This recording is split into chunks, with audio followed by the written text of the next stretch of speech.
You know Okay. what would be the most broken thing ever? Okay, here we go. If like Sarkman dies, you let me come back as a Saiyan and just break the game and like Oh my. destroy the lore of your universe. I, Uh, roll a d100 and see what. It's like you're gonna have to do get one specific number. I have to get 100. Then I'll think about it. Ha! Damn it! Nope, not happening. I'll roll with Not advantage. happening. Damn roll it! I rolled 14. Is that low It's enough? it's already done. It's already done. Damn Uh, it! no Saiyans coming in and messing up anything. Fine. Okay. How about a Soul Reaper? Rolling for all the anime. So, roll or all the anime. Okay. Anyways. Okay. So. We left off as. Oh, back it up a little bit. The group finished their initial tasks by the king to check up on all the cities and report back to him. They're on their way back. They were talking with all their new friends, all of their new members of their giant group, all the way back to Castle Greyrock. And when they got to Castle Greyrock, the group decided, hey, let's just go meet the king, get this over with, and got into a scuffle with a female gnome who was bolting out of the castle courtyard, trying to escape. With some very good rolls, they managed to stop the escapee gnome and found out that she was a potion saleswoman. Bought I some bought like potions. 9 potions. But yeah, it was a lot of potions. You're just like, oh, this is a good one, and just take a potion. Took a potion, and the group then went into the castle to basically plead their case to the king about what happened in Silverwell. As they went into the actual hallway of the castle itself, many of the group members felt that they were influenced by some sort of truth spell, and that And they then could I and not then I ignored that they were talking and yelled out that I had talked to a god and a dragon exactly. because I was influenced by the truth spell, so they knew it was true. Yeah, but you just sort of blurted that out of nowhere, and they're just like, "What the what?" But some of the party members fell victim to this zone of truth and could not tell any deliberate lies, including Sarquin and Odavok, as well as some of the other NPCs that didn't really talk. Um, before even talking about anything, the king said hi to everybody, greeted everyone, and then had Onavok escorted to a different room of the castle to await further instructions. Hashtag torture room. Uh, that's what Sarquin believes to be true. Jeez. But the rest of the group, mainly through Sarquin and his truthfulness and reasoning and logic, were able to, keep the group together somewhat and not be on super bad terms with the king. They talked about what happened in Silverwell and what was happening all around, and afterwards the group then stayed a couple days at Greyrock and decided to then go up to Spellburn. Couple days travel, third day of travel, they met a bandit who was trying to shake down a courier whom you knew as Everett for some money, and a fight ensued. Sarquin lost his armor to a rust monster, and I was very angry about still, it, so he still, broke the guy's leg. Yep, very angry. Proceeded to break the leg of the man who was unconscious at the time. It took a good few stomps. Yeah, So it took quite a few stomps. You were just full on rage mode and just continued to kick the guy's leg when he was unconscious.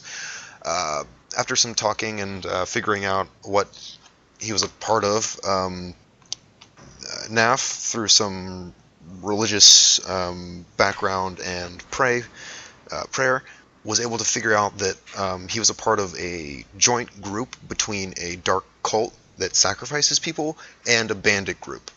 Bitches sacrifice babies. More like young individuals, but basically. I'll still call them baby sacrificer. That's basically. what we told everyone in Spellburn, that they sacrifice babies. So just go with it, DM. Okay, sure.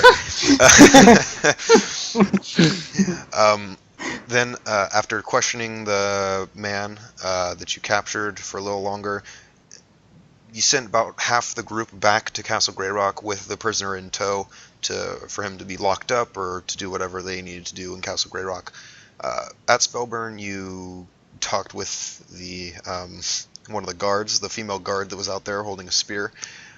Proceeded to tell the glorious tale of how Tom, the guard from Silverwell, on a very rare occasion, a break from his duties, was able to fell a giant with nothing but a knife.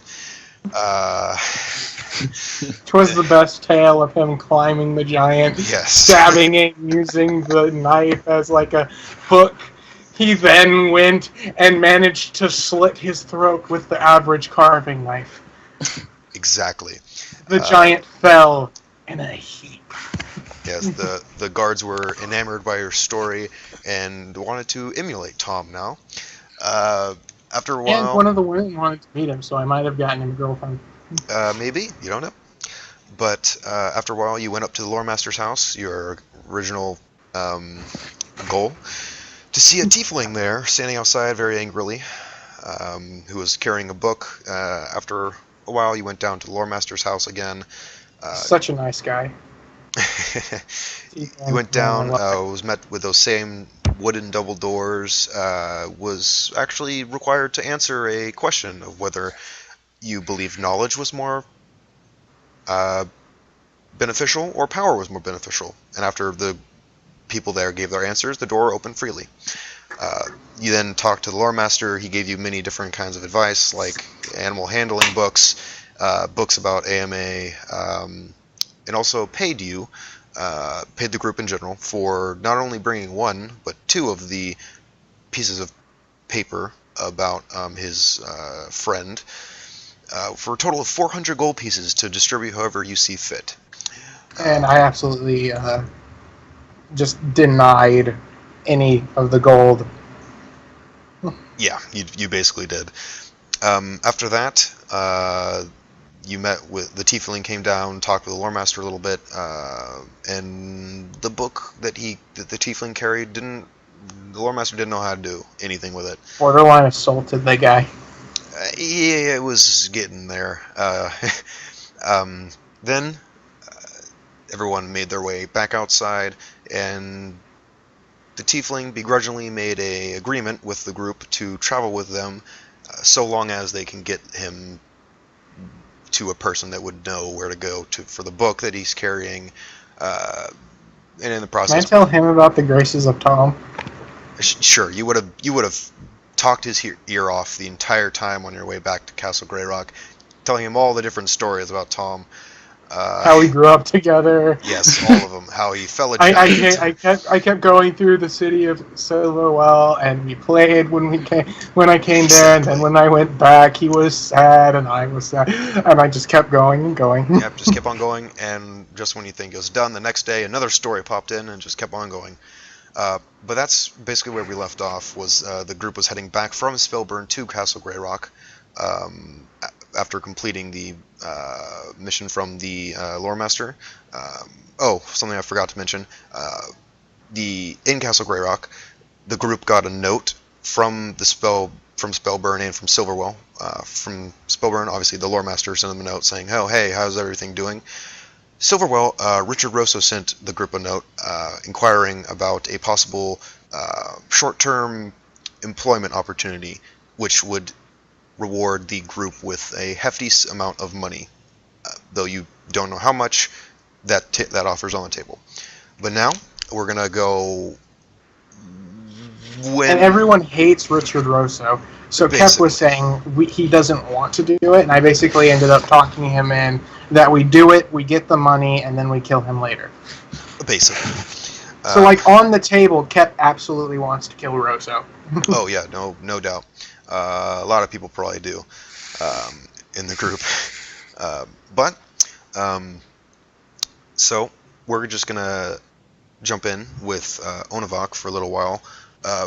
Onavok, you're in this same Castle Grey Rock that you're pretty familiar with, having been there a couple times, seeing the king right in front of you. You are then escorted by a couple of guards. They come up pretty fast, and without you even getting to talk to any of your party members, you are whisked away down a separate hallway, which... No, before he went, I said you're going to get executed. That is true. My bad. Sarquin did say that. I have a very nervous look on my face. Yeah. I remember perfectly that I leaned over to him and whispered in his ear. You did. Yeah, totally I forgot about that. Get executed, and I had the zone of truth on me. It was amazing. Oh yeah, I forgot about that. Wow. But yeah, so like you're sort of taken aback now. That's like, oh gosh, am I really gonna get? Well, hold on, what? Before you really have time to respond too much and by asking Sarquin what he's talking about, a couple of guards come up and motion for you to follow them.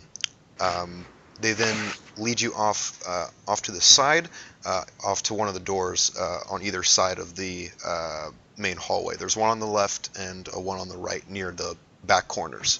You're taken over to the left door, and the guards open it up for you, and in front of you see a long hallway about 60 feet or so down before it ends. You see multiple doors on each side of this hallway, and the one guard is walking forward, looking back every once in a while to basically tell you to keep up moving, and the other one is basically pushing you along, making sure you don't fall behind. After a while, you're getting towards the end of the hallway, and you see a door on your right, and the guard then fumbles through some keys that he has. Then he's just like, forgot. He puts the keys away, simply opens up the door, and yeah, he wow. He then looks at you, Bonavok, and he says, "Right, in here. Wait for Cecil. You'll know when you see him. He's waiting there, and should be a desk, 2 chairs, table. Sit down and wait." Out of character, do I know who Cecil is? You do know who Cecil is. I forgot. He's basically the cleric advisor to the king, and he basically is like the religious person that... Wait, was he the one that we all hated because he was like super snobby? Was that him? Or am I just making that up? I do not believe that was him. I believe that might have... Was that the wizard, or was that... Well, we've met him before, though, right? You've seen him. You haven't actually talked to Cecil, though. Okay. Okay. Can I... I'm going to ask the guard. Can I ask what this is about? The guard looks at you and says, "Yeah, apparently, when the king sent over some investigators, as per the group's request, to the mayor's house, some odd things were found out about the group, and I wish to clear some of that up. I don't really know too much about it, but I know it's something to do with when you met with the mayor." Got it. Oh my gosh. So then he's just he's waiting for you to go inside of the room. Basically, like looking at you, just like, "Oh, come on, get in here." After a while, you then walk into the door, and you see before you pretty average sized room. You see a desk near the left side of the room with 2 chairs sitting opposite of one another. You see another desk off in the far corner with some paper and pen and writing utensils, things like that in there. You see 2 windows on the opposite side of the door. So where the door is, the opposite side of that room has 2 windows on it. You see foliage and leaves and bushes out on the sides of that. You see that it's decorated pretty nice. It's just simple sitting room kind of kind of feel with a painting on the back of one of the walls and things like that. After a while, you go and sit down and you wait. The guard then goes, "Thanks, Cecil will be in shortly," and he then goes out the door and closes it behind him. All right. Can I ask real quick? Is Noth still with the group, or did he head back with the prisoner? He actually headed back with the prisoner, but Okay. But right now, this is still in the same time frame as when everybody is still in the castle. Oh, that's right. Yeah. So it hasn't happened yet. So that has not happened yet. So gotcha. Yeah. Okay. This is a little ways back, about 5 or so days ago, ish. Okay. So you're left there in the room, taking in your surroundings. You look at the painting a couple of times. You see it's a ship with pretty nice woodwork on pretty nice painting, from what you can tell. You see, stylistically, the castle Grey Rock standing proudly in the background, and just it's a nice room. You're looking around, not really anything too interesting to look at, but you're just waiting around for the Cecil guy to show up. About 15-20 minutes later or so, you hear a knock on the door,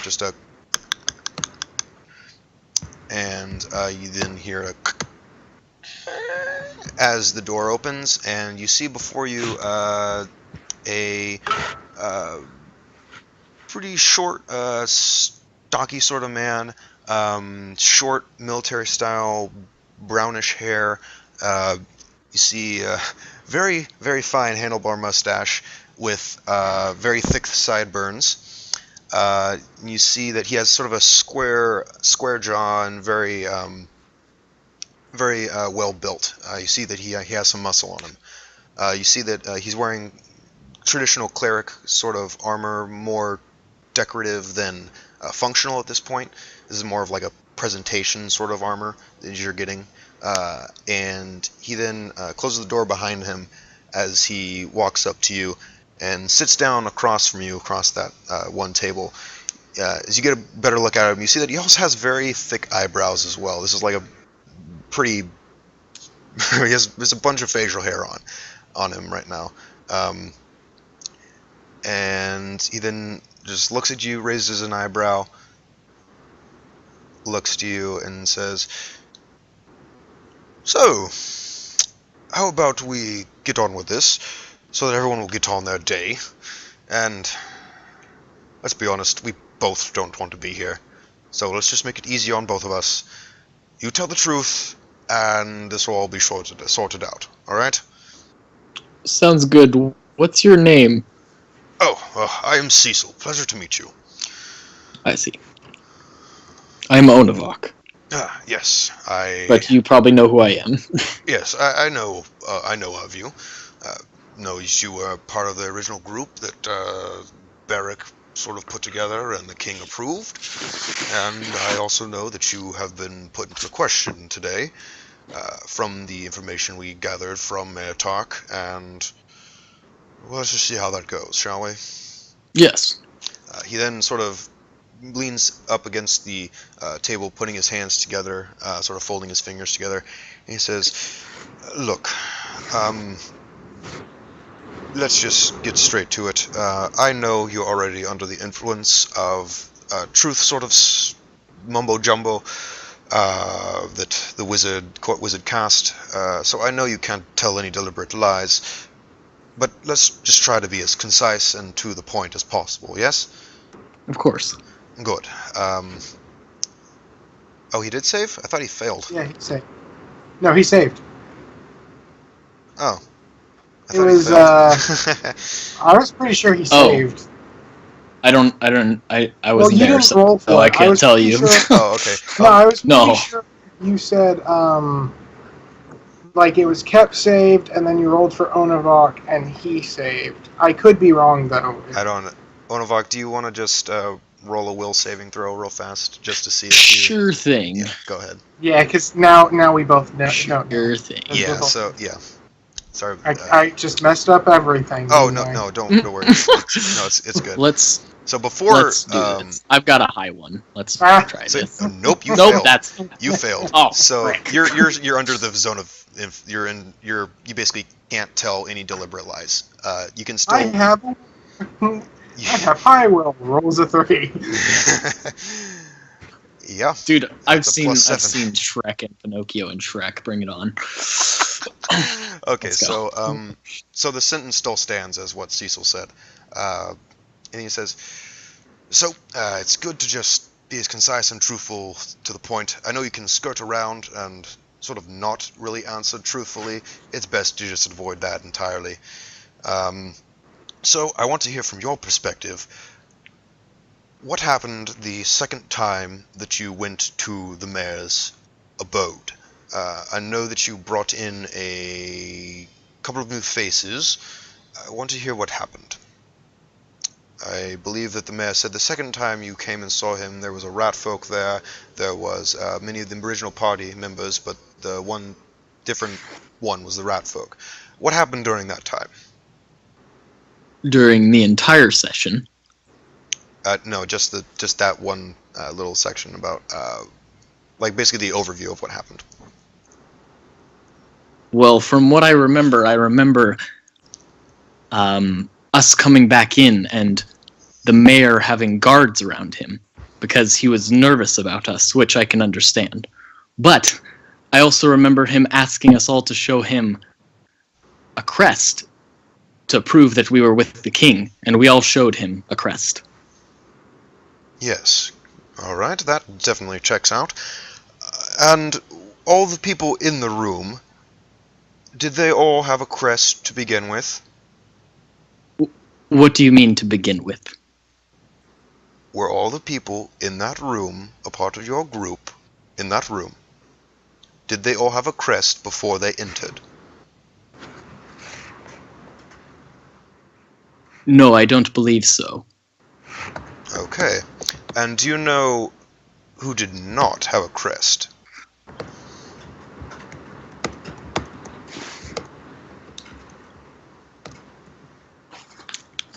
I believe... Well, of course, the guards weren't part of the group, but... Oh, I was waiting to see what Sarquin was typing. Well, I mean, you could easily say that, but metagaming. Well, yeah, but Cecil has a retort to that specific thing anyways, but... Yeah. I do believe the rat folk was not a part of it. Right. Then how come... Then answer me this. How is it that when we asked Mayor Tark what happened that day, the rat folk had a crest? How did that come to be if he was not a part of the group yet? Well, we had decided that we did want the rat folk to come with us and explore, and as you can see, he is with us now. I did not see him walk in. I did not see any rat folk in the hall. I thought you said he was... Chandler, he I thought waited outside. He waited outside. He waited outside because with... I didn't know that. I thought he walked inside. Oh, no, I'm going to give the exact reason. We, me and Cap, and I'm guessing Novak in this case, we all decided that they should stay outside specifically because we didn't want anyone to be afraid of them because there was a bugbear, a goblin, and a rat folk coming into the castle. Essentially. So I'm gonna tell him, well, if you would like to confirm if my story is true or not, you can actually go find the rat folk right outside the castle doors. Alright. Good. So, let's see here. He sort of takes a minute to think to himself, and then he looks at you and says, "Now, you say that everyone wanted the rat folk a part of this group, yes?" Yes. Right. Good, good. But the thing is, when the group came back to Castle Greyrock not too long ago, They said that Murtok was doing some shady things, such as not giving information promptly, and I believe that they said that he gave out information to someone who was not a part of the group, insinuating that it would be the rat folk, if I am correct. If we did say that, it was because he gave information to Richard Rosso. Because we never said that he gave the information to the rat folk, because we knew that if he got taken out of office, Richard Rosso would be appointed, and we didn't want that. Right, and this is just Cecil sort of conjecturing right now, seeing where, like, still trying to figure this thing out. Okay. I was just making So, sure what is your question again? I forgot what I said. Well, gosh, you must answer only in questions. That way, you can't tell a lie, but you only speak in riddles. Me is confusing is me. Confusing the season. Mm. But you talked in Pig Latin. Oh my gosh. Yeah.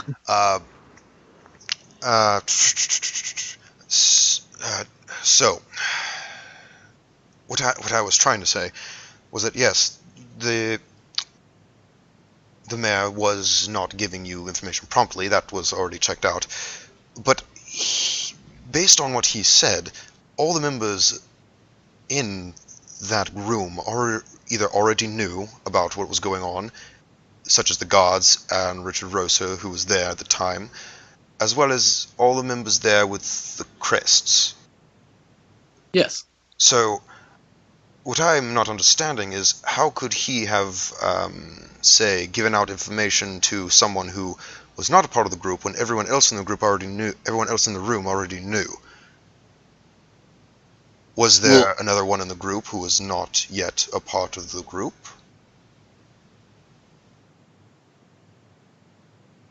Wait, I'm out of character. I'm confused. He's basically saying that's like, well, hold on. The mayor said that. Well, how would the mayor know that? That's my question. Because if everyone had a badge, everyone had a crest in the room, in that group, and the guards and Richard Rosso already knew about the situation. But the group that went back to Castle Greyrock said that, he gave out information that to someone who didn't have a crest and who. This irks me because it's so easy to make a good logical conclusion from what he just said. In my mind. Who said that? What group went back and said that? I'm confused. Our group? Your group went back to the castle and said, the mayor was, first of all, not giving us information right away. Because we were trying to tattle on him. Yeah, exactly. So you're tattling on him. He was actually withholding information the entire time. He Yeah, wouldn't tell us which he anything was. that we. Which they found out he was, but then the group also mentioned, by the way, the mayor also told sensitive information to people who weren't supposed to know. But the mayor said to the investigation group that was sent to Silverware afterwards that, no, everyone in the room, him, Richard Rosso, the guards, already knew about the problem. And we were talking about that from, and Novak would probably know this. We were talking about that from a perspective of Richard Rosso and the guards were in the room because, yes, they already knew about the problem, but the conclusion to the problem and what we found out didn't necessarily need to go to Richard Rosso or the guards. He was telling people who didn't need to be directly involved, which is why we told them that. Which that was the reason, and I'm giving the reason. I'm lost, but I'll pull something on my butt here. That's why it's like so aggravating. I know what to do. I understand what you mean, sir. But this entire thing is actually that entire event was actually to protect the well, it's not a were-rat. The were-rat. The rat folk. And how was that? How enlighten me. How would that help the rat folk? Well, see, the mayor had multiple times sent people down to Silverwell, down into the sewers of Silverwell to kill things, and he ordered anything that was found to be killed. The problem was, he was never smart enough to actually figure out what is down there, and it was a whole people group of rat folk, and many of them were killed off from many of the people that he sent down there. So we were not sure if he was racist against the rat folk, and if he found out that the rat folk was not a part of the group, it was a nervousness in my mind that he would have been killed. Right. Okay. I understand your concerns about that. But what you said was that... Please stop me if I am incorrect, but what you have just shared with me is that still at that time, the rat folk was not a part of the group. Well, it depends on what you mean part of the group. If you mean part of the group as he's going to come with us and be a part of us, then yes, he was a part of that. If in the fact that he actually has an official crest, no. Alright. But then how does that explain the sighting that this rat folk went back to the sewers mere day after the same day while the rest of you left Silverwell? That can be explained. He had to go back. Well, we also wanted him to go back. There's a thing where he was torn, if I can put it that way. He had lived in the sewers his entire life, and he had protected his family, and he had protected as what he called kin. And because of that, he wanted to relive memories. He had a lot of stuff that was left back there. He even had a mimic chest, if you know what that is. He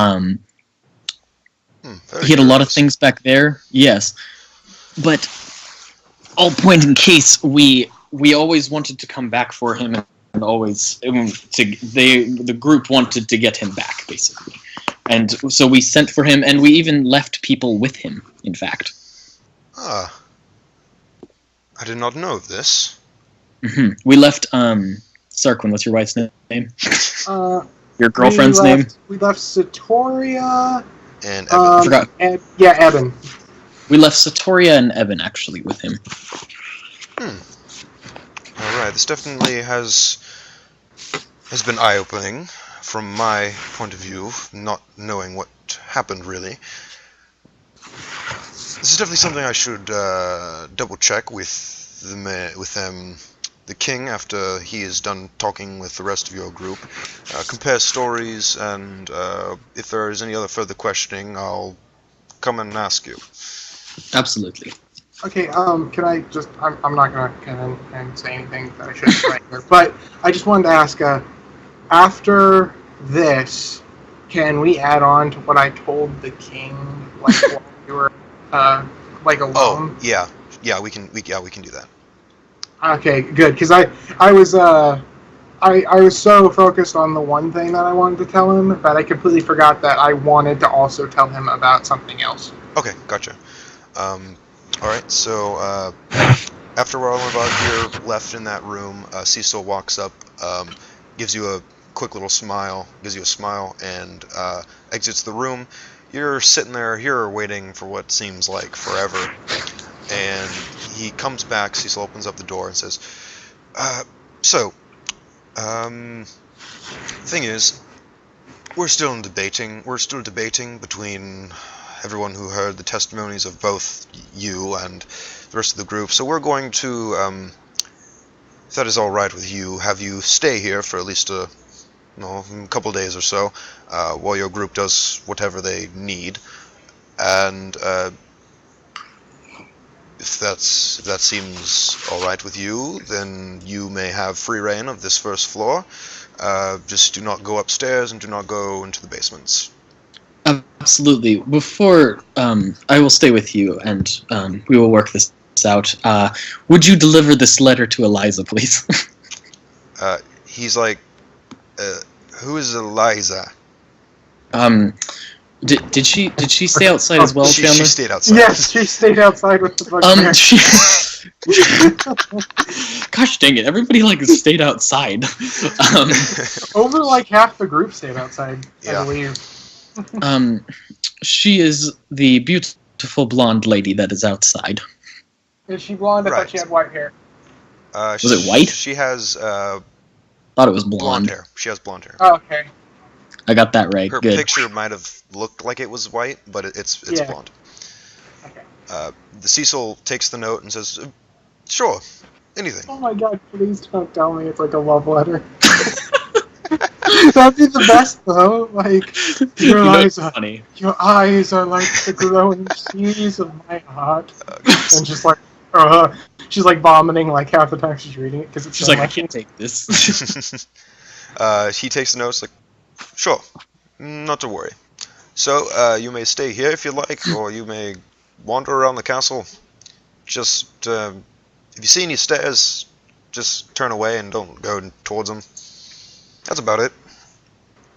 Oh, and don't do anything stupid. That's a given." Sounds good. He gives a little laugh. Then he extends his hands out to you. He says, "It was a pleasure talking with you and trying to work all this stuff out." I shake his hand. Pleasure as well. He shakes his hand, and then he says, "Yeah, yes. As of right now, the group and its authority is still up in question, but so is the mayor's. It was not wise of him to withhold information from the group sent by the king. So he's definitely walking on thin ice here. I Just see. try not to do anything quite like that again, and then you should be fine." Sounds good. Then you're left to your own devices for the next couple of days, which turns into the better part of a week, basically, as you learn that the group has thus left, and you're basically stuck there, not really knowing where they went off It's to. not the better part of a week. It actually is a week. Okay. Yeah, it It is takes 30 basically days there and back, and we took another day to rest to after rest beating up. those Yeah, guys. so it would be a week. But basically, you're left alone to eat and drink in the dining hall that was there. Walk around, sightsee, things like that. Good thing I don't like friends. Just kidding. All right, and with that, Sarquin, we'll jump back to the very few individuals that were there when you gave your little information speech to them. Okay.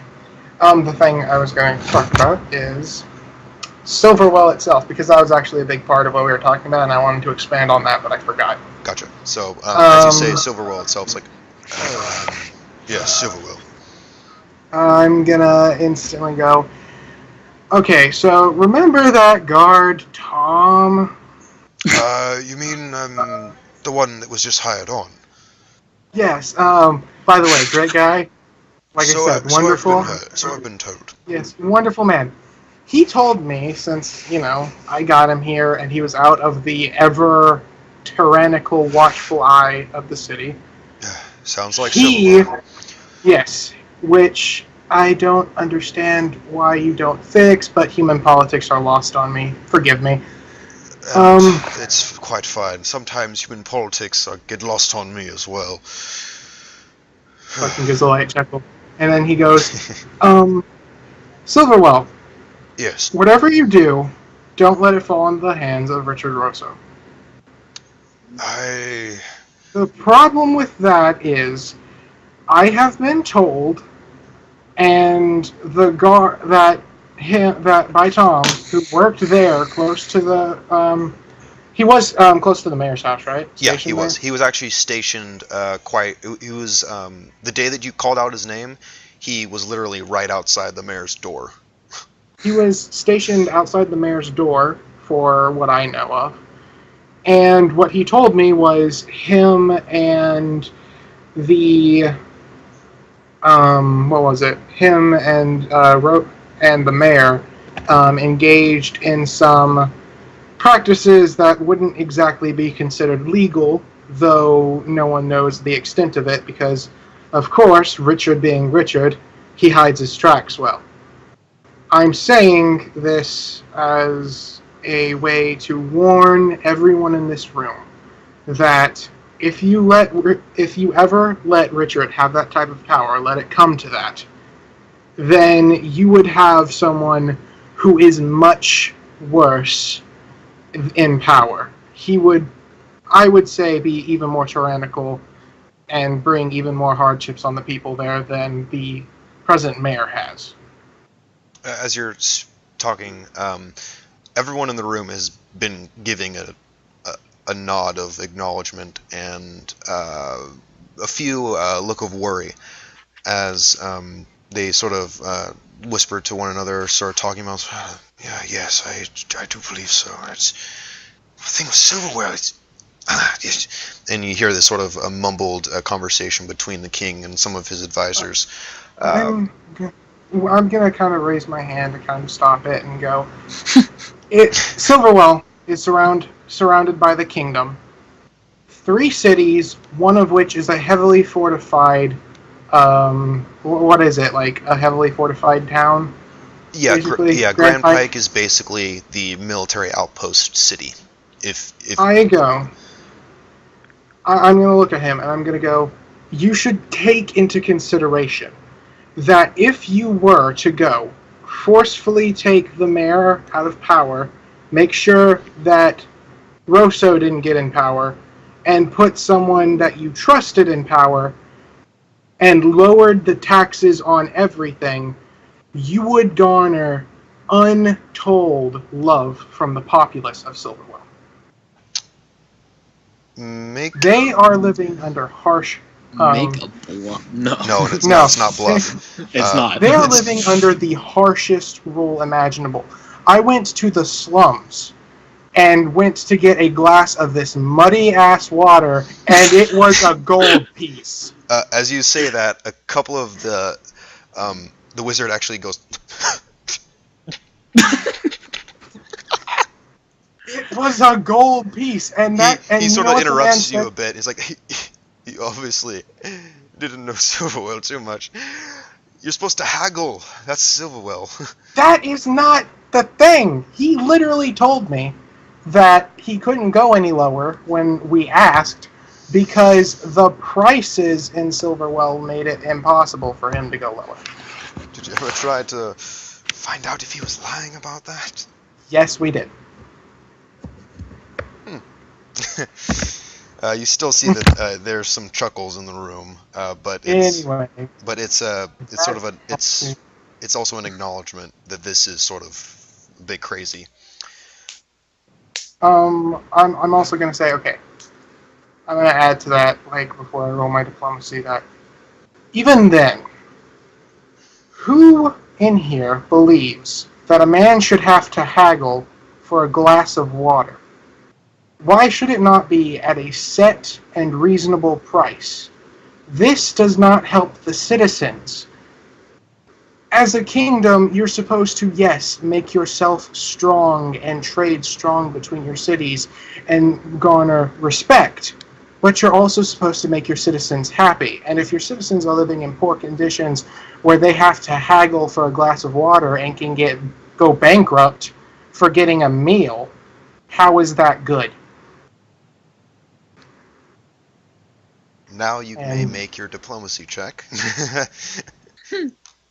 With advantage? He's Actually, looking for it. He's begging for it. Yes. 21. ooh, okay. 22. Nice. Oh my word. Yeah, 22. Everyone starts clapping. You see that you see ever so slightly that some of the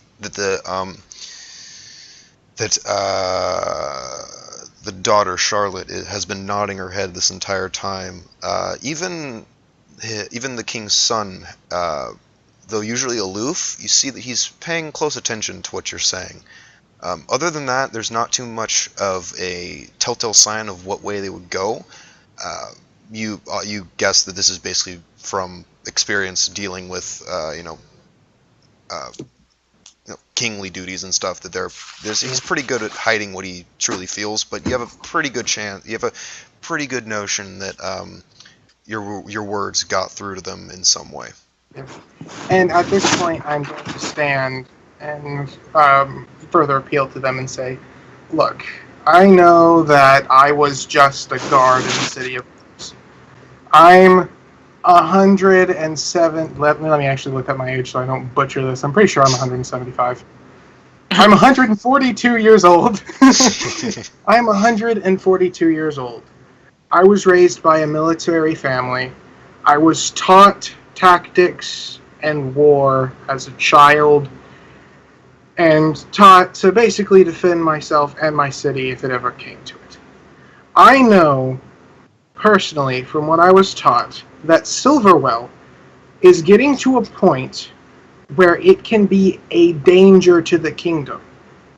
If things continued in Silverwell, I want you to ask yourself, if crime can easily be committed by the mayor, and the people eventually get fed up with it, you could have a town that sows a seed of revolution that you let go on too long. Do not let them get to that point. I look directly to the king and I go, I know you are a good and just leader from how you act, how I've heard your men talk about you. And I know you've made some sort of pact, or your ancestors have made some sort of pact with Silverwell in the past. But this is getting out of hand, and I'm sure that even you can see that. You see him close his eyes and sigh deeply. You're all right. We know we must do something. And we've been trying to figure out some way of doing it the Silverwell way in order to change. But maybe it's time that we switch up our tactics.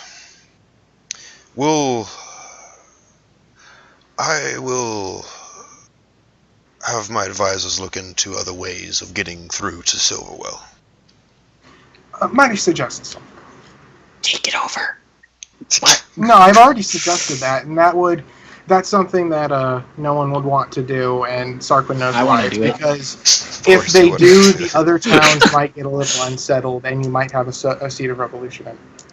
But he's gonna do this. He's gonna look at him and go, okay, here's my thought on it. And I don't have a lot of political know-how, so take it as that.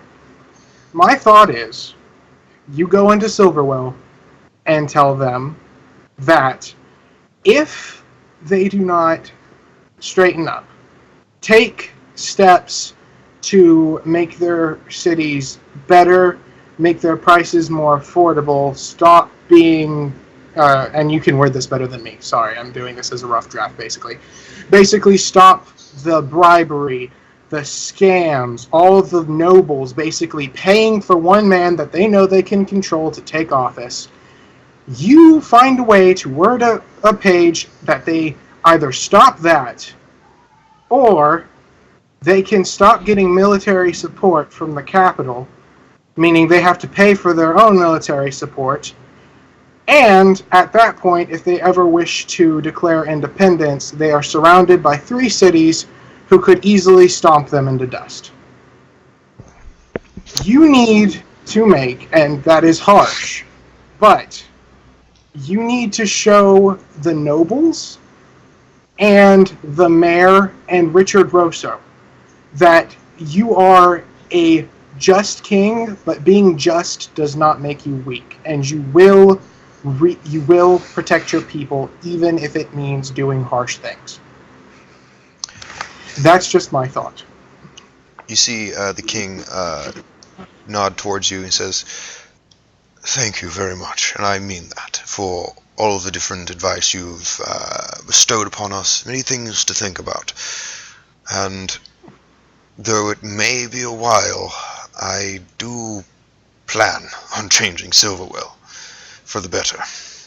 Sarkun is going to nod, and he's going to go, now, on a slightly lighter point, this isn't very much lighter, and I hate to bring this up in the middle of this conversation, but I don't want to keep it a secret, and I don't want to just surprise you with it out of nowhere. Me and my party are planning on going through the wilds Oh shoot! on a quest to take them over. Basically, what we wish to do. And Didn't you let me already finish. say that in the hall? Yes, but let me finish. What we want to do is we want to go through and kill as little people as possible. And what I think we can accomplish by this is my vision is the wilds and a kingdom where bugbears and goblins can get along with other societies, go through trade. We will teach them how to farm. This is my vision. It will be hard, I know. The first step would be taking out their leader.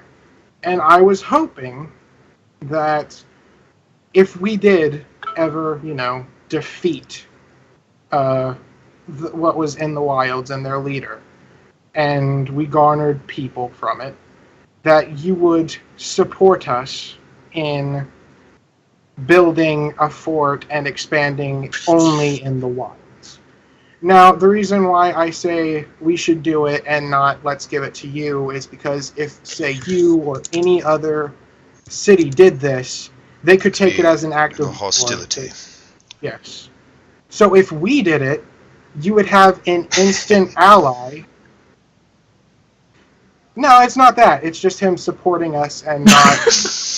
basically, it's a plea for an ally if we ever do this. Basically, I am saying that if we did it, yes, people would be tense. But they wouldn't be as tense as if any of the other kingdoms had decided to go and make a bigger one. If you, say, supported us even in small bits, you would have an instant ally.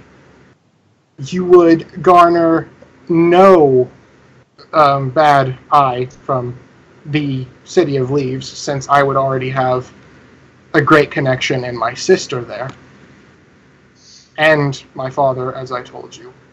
Yes. I believe that if we did this, and this is a dream that I've had, I believe that if we did this, we could bring proper peace to all three kingdoms, at least for a while. It is definitely ambitious. I'm nothing if not ambitious. Yes. I do say, I like parts of your plan. The thing that concerns me Others is... are weird and open to change, I know. I'm just that kind of guy. Oh, right. It's just hard for me to imagine that your party, your group, would be able to conquer what has been historically unconquerable. If you were able to, say, cut out a piece of land in the wilds and hold it for a good amount of time, then I might be swayed to give you support. There are rumors of castle ruins in the dead center of the wilds. That is where we will first set up. There's a big duh because he's saying he's going to set up dead center of everything. Yeah. The king goes, well, if you do happen to do so, then let me know. I will, and like I imagine, that's probably going to be a long time to come because there's an army in there, and a champion of Garmosh, who probably wants to cut my head off. So, You're great at making friends. I am the best at making friends and enemies, and it is ever so exciting. All right, and with that it ends. And we are on the same page. And with that it ends. You finish up the conversation, and we're back to the current, what is currently happening, on the way back to Spellburn. From Spellburn. The rest of the group just left, and they're about a day or so into it. I believe it's like 2 days in, so they have like a day left to travel. Darkwind's trying to get the thing to do like all different types of tricks like he's like, okay, you can shoot a whip out. Can you make like a spike come out of my hand? And just like he's basically trying to get it to like figure out what it can do. Gotcha. When you say, "Can you make a spike shoot out of my hand?" You hear this, and if you haven't used it for the day, then he says, "Point me at something." I point him at a close by tree. Point at a close by tree, as always, and you see that same sort of swirl around your hand, not as in like a what was before a much looked like a fist. It looks now more like a tip of a spearhead. It almost looked like a point at the end.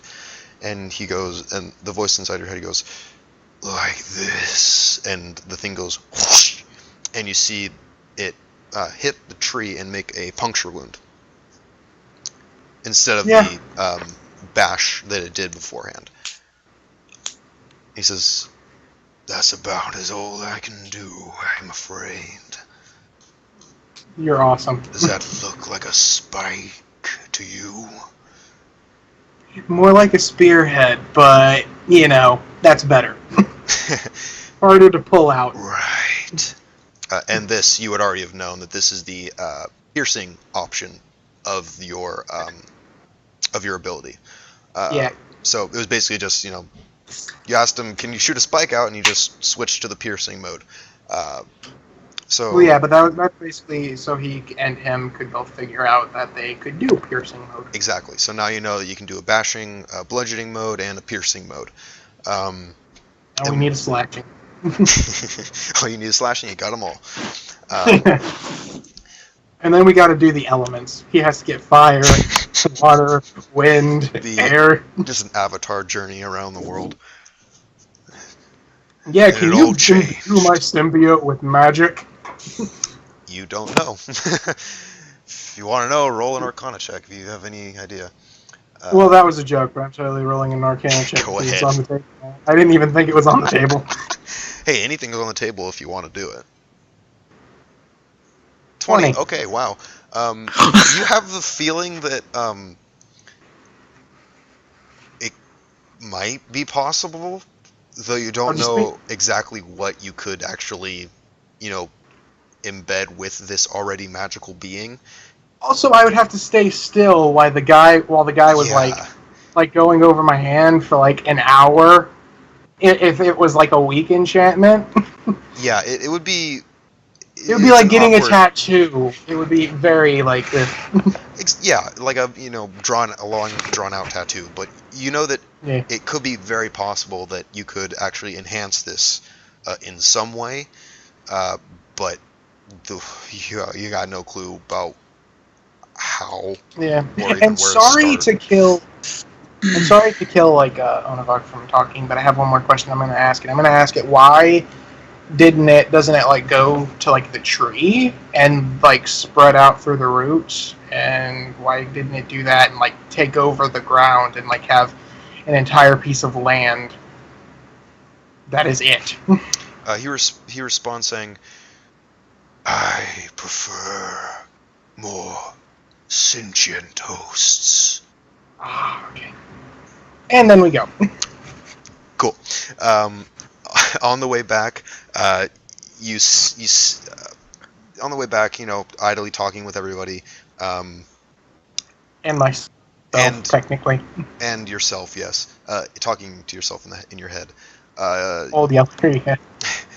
You notice that, Eliza has a paper in her hand and has been looking at it, for the while that you've been traveling this entire time, but hasn't pulled it out before.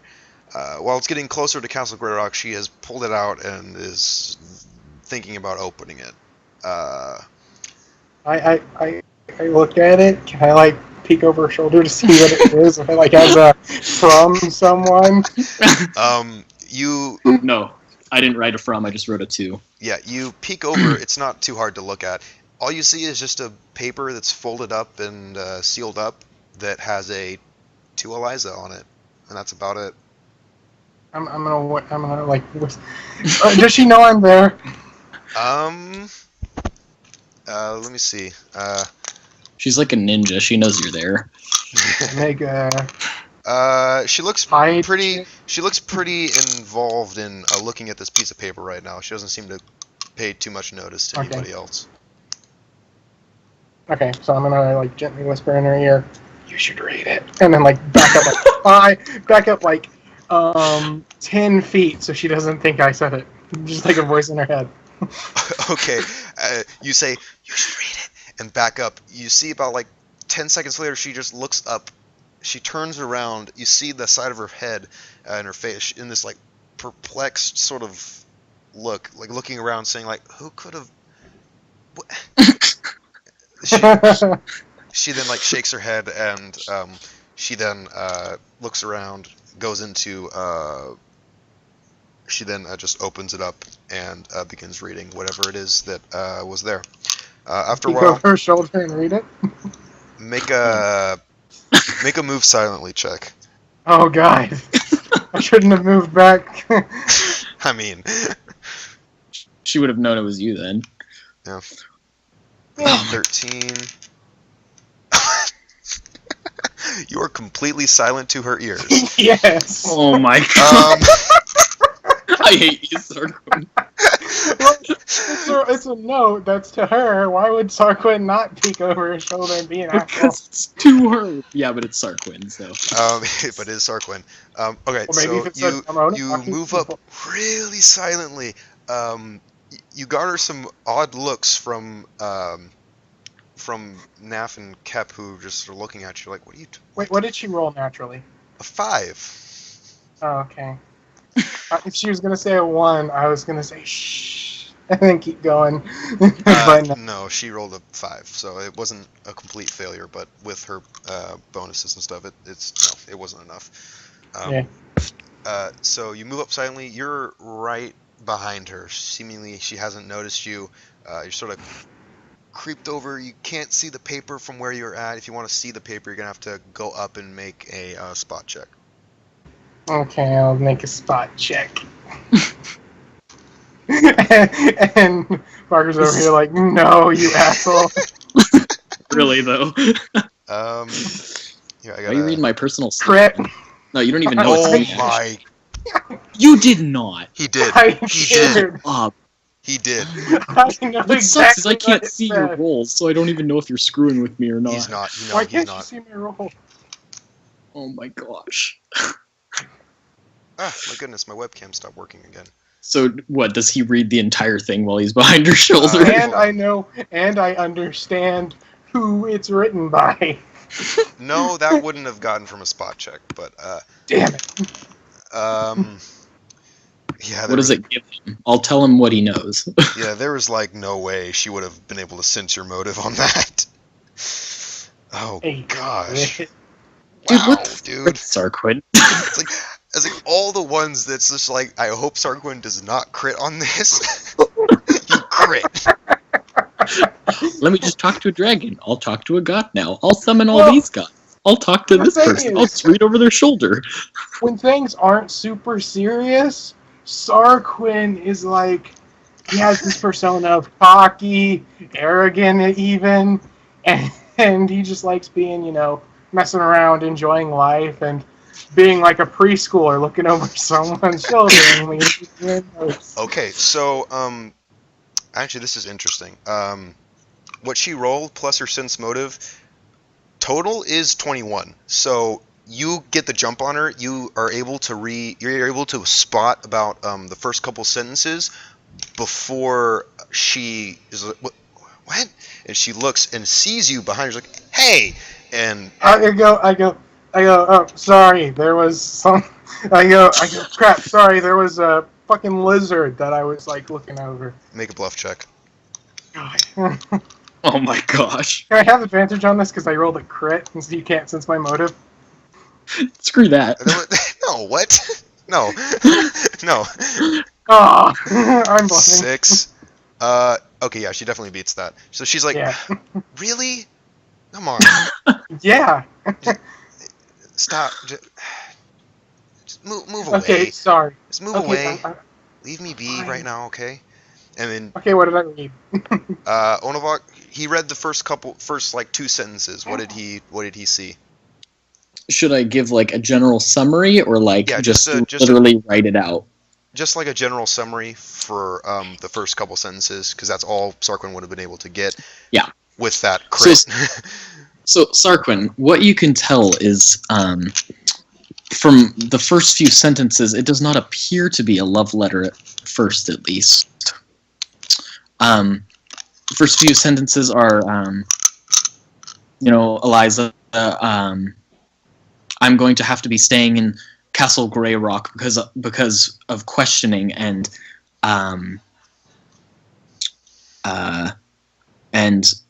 they're trying to figure things out, and basically saying that I'd like her to take care of the group. Oh, it's definitely a love letter from that. Like that one line. Stockman's convinced that it was a love letter and is just so pleased that he read that. I'd like you to take All right. It doesn't even matter if it was just legitly. Can you just look after the group because I don't trust anyone else. There's definitely more sentences. So yeah. You. I still can't believe I only got like 2 sentences with a crit. Her sense motive was pretty high. But it's a crit. It's a forced success. Yeah, it's a roll against a roll, though. Yeah. But it was a forced success. You were able to spot what normally you probably would have been able to spot anyways. So. I had X-ray vision for a split second and saw through her shoulder. Yeah, it was like. It's like, oh. It's like I didn't know I could do that, and I start talking to the symbiote. Oh, can you do X-ray vision? He's like, I haven't tried. You feel like a tingling sensation in the back of your head, and that's about it. And he's like, nah. Sorry. Nah, we'll figure it out. Onovok. Yeah, that's about all he gets. But all right, so Onovok, you have guessed from staying in Castle Greyrock that Eliza at some point has read your entire letter. Yeah. And it's the next day comes. Everyone is now back at Castle Greyrock. I believe the main group is going to go up to... immediately find Arian and go, where the fuck is my armor? You ask around, asking for a red-haired man with, slick back hair and stuff. You find Arian pretty easily, and he says, they were hesitant to give out armor or weapons. At that point, where the fuck is my armor? Arian just sort of shrugs a bit. Kep then says, my family's just right here. I mean, I could probably ask them to get you something. They'll probably have scale mail and an axe somewhere around there. It's like, I need to go back and help them out with some stuff anyway. I got a note, and I need to be there for a while, so... Money to pay for scale mail, though. I might have half the money to be able to pay for scale mail. You need 150. I have 60 something. Kep goes, no, don't worry about it too much. It's, my family's pretty nice. We're all with the king. I have 29 gold. They'll probably give you it for free for all I know.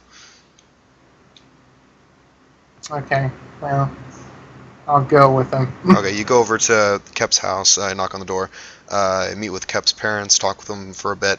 They actually do have a couple of pretty functional armor pieces ready, and a couple of them are scale mail, a couple of them are regular looking half plate here and there. They look at you just they basically, throughout the conversation that you would have with them, you showing them the crest and talking about adventures and stuff, they are happy to give you a set of scale mail for absolutely nothing. I tell them about Tom too. Okay, they listen, and they nod their head and it's like, oh yeah, I know of Tom. He went up to the castle and he's working there now. I relay the story to them about the giant. Okay, you relay the story, all of the extravagant stuff that Tom did. You don't know if they believe it or not, but I you're roll a definitely bluff getting check. the word out Can I roll a bluff check? if you want. But so you get the story out. You No, they see right through my bullshit. yeah, they're like, it's like nice story. That's really impressive that happened. Very sort of sarcastic. Yeah, I know. It's unbelievable. I was in your position too until, you know, Yeah. until I saw something that wonderful happen. Right. And then after a while, you're presented with this new set of scale mail, with happy smiles on their faces, and Kep goes to the group there. It's like, well, I really ought to just stay here. I I say slap Cap and take him with us. what? I'm joking. I was like, okay, if you want to. That would be the most dick move after his family just gave us like probably over 200 gold worth of shit. Basically, yeah. Out of the goodness of their hearts. But Kep basically says this like, hey, it's been really good traveling with all of you, and it's been really fun, really eye-opening. But I really need to stay. I mean, I'll be here if you ever need armor or anything. I'll be here making armor, helping my family and stuff. He's But kept permanently leaving the game? yeah, Really? Aww. Yep. He messaged me. Why? He messaged me, and I said, "All right, that's fine. That's okay." Dude, my heart is breaking. Kep was so fun. Yeah, Kep was fun, dude. yeah. I'm glad he's with his family now, though. Yeah, but I mean, if he ever decides to come back, he'd still be in here. Just right now, he's an NPC. Oh yes, and I texted you Builder of Worlds. Yeah, I got the text. Now we have to Okay, find making sure. someone. Now we have to find someone to replace Kep. My gosh. But after that, you say your goodbyes to Kep, leaving him with his family, and you head off to the castle itself. A couple of minutes later, you come up to the castle, and you go through the guards, everything. You are very quickly escorted into the king's quarters, where Onavok, you have been escorted out of wherever room you were staying and into the main hallway, basically saying that, oh, your group has arrived again. And some of the group, again, stay outside. Eliza, Bugbear, Zab, they all stay outside. Just some of the main groups just go in. The king greets everyone again, saying, hello. Glad to see you all safe. And I have to say, the new recruit that you have bestowed upon us and part of the guard, it's definitely odd to fit him in armor, but we are working on it. Wait, which new person? The Minotaur. Oh, yeah. That's right. I was thinking he was talking about the Bugbear, and I was like, why are you trying to give no. Warrock armor? We just got here. But then he goes, yes, more pressing matters to attend to. Onavok, sorry to keep you cooped up in here all the time, but your group left, and they only just came back. But It's all right. Good. I'd like to say that as of right now, your story and the reasonings behind this whole mess that happened in Silverwell has been, for the most part, cleared up, and the group it is still intact, which is nice. Upon part of the group's arrival here, we did, upon your request, imprison the bandit that you brought to us, which we questioned him, and more disturbing things came up than I expected. Yeah, he sacrifices babies. It's fucked up. What? No, not from what he told us. He was telling the truth, best we could know. But the thing that bothered us was, well, first of all, him in general. He's still locked up in prison, recovering from a broken leg that he got when he was unconscious. Yeah, you see what happened was my armor got melted please off. tell me what happened.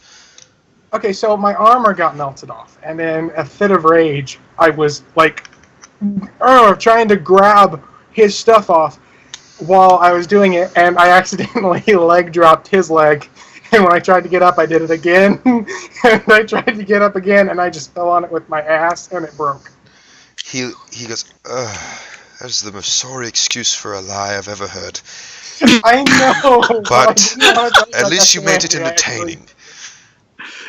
You see... Yeah, okay, so what actually happened was, okay, my armor is specialized by me. One of his rust monsters, melted it off.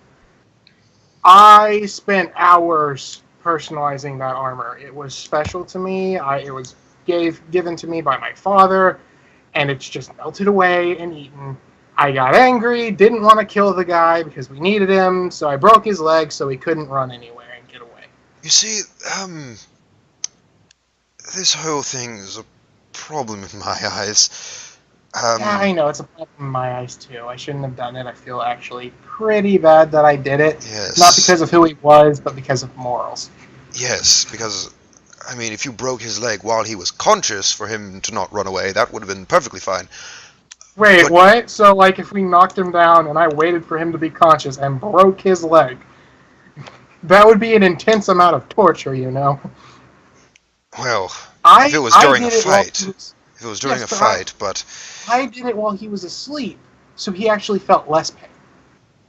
Yes, but you still, out of anger, decided to break someone's leg rather than tying up his hands and legs for him not to escape. Actually, I did both of those things afterwards, so... That's after the fact. That does a little bit more than concern me. I'm 142, that's kind of young, I'm prone to mistakes. Forgive me, and I kind of give a slump of, I fucked up. Alright. He sees that you're trying to make this, so it's like, yeah, I did it bad. And he's like, alright, okay. Won't happen again. Next time, if we knock someone unconscious, we won't do that unless they're trying specifically to attack us or run away. Yes, please. At least that would be more justifiable than breaking someone's leg after they've been beaten. He forgave me, though, right? As you're talking to him, it seems like he's noticed your at least somewhat remorse for the situation and has acknowledged it. But he didn't like what you did. Yeah. And who is this? The king? Yes, this is the king. Oh, I thought it was like a wizard, and I was like, no, this is the king himself. That bad? This is the king himself. Because the king, he knows a lot of stuff that happens in the castle and goes on. So after I was gonna also add on to that. Yeah. Also, did you ever ask him where they got a rust monster or a dire wolf that almost killed us? Because dude, you had a dire wolf? They had a dire wolf. Yeah, they had a. Dude, that's awesome. That looked like it had bones sticking out of it or something. Wait. Okay. Yeah. It's wait, was it an undead dire wolf? Oh, okay. I was like, where's Nightshade? Turn Nightshade against us. My gosh. Oh shit! That reminds me, Nightshade came with us. Because the group pretty much decided not to leave him in the castle with you, so he's just been following around, but he's outside right now with the rest of the group, being watched over by Eliza in her puppet form, in the puppet form. But he didn't even fight. He should have been in that fight. He was with the other people that were running up and taking way too long to engage in the fight. Yeah. You forgot about him and we almost died. I did. Hey, it made it a little bit more interesting in my opinion. We're Anyways. like, reinforcements, and then like everyone forgets reinforcements, and then I'm like, wait, we should have had reinforcements by now. Yeah. They were like eating soup before they came here, and we were just like, like, oh yeah, wait a sec, hold on. Gotta finish this real fast. Finishing my soup. Or I'm eating bread. No, Barrick was with us. Yeah, Barrick was with you. So basically, the king then says, he is currently in prison right now, recovering from that broken leg. Though what you say concerns me about who he's involved with. Yes. You see, none of us have ever even heard of anything like that before.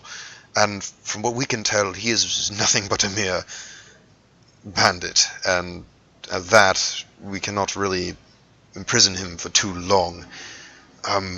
We've gotten all we can out of him regarding information. Well, you could. He tried to hold up someone on the road, and then after he was trying to be apprehended, he was resisting arrest. Then he tried to murder people who do the king's work. So you could keep him in there for life for attempted murder of the king's men. Murder? No, that was not how it happened. From what I hear... That was exactly how it happened. From what I hear, you, Sarquin, instigated the fight, not him. I did not. I did no such thing. You did not throw a first punch at him? I did, but that was because he was trying to get away. I'm pretty sure that's how it happened. That's how it happened, right? You're getting there.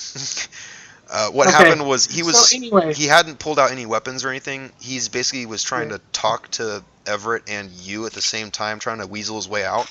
You grabbed him by the shoulder and tried to knock him out, which he pushed off.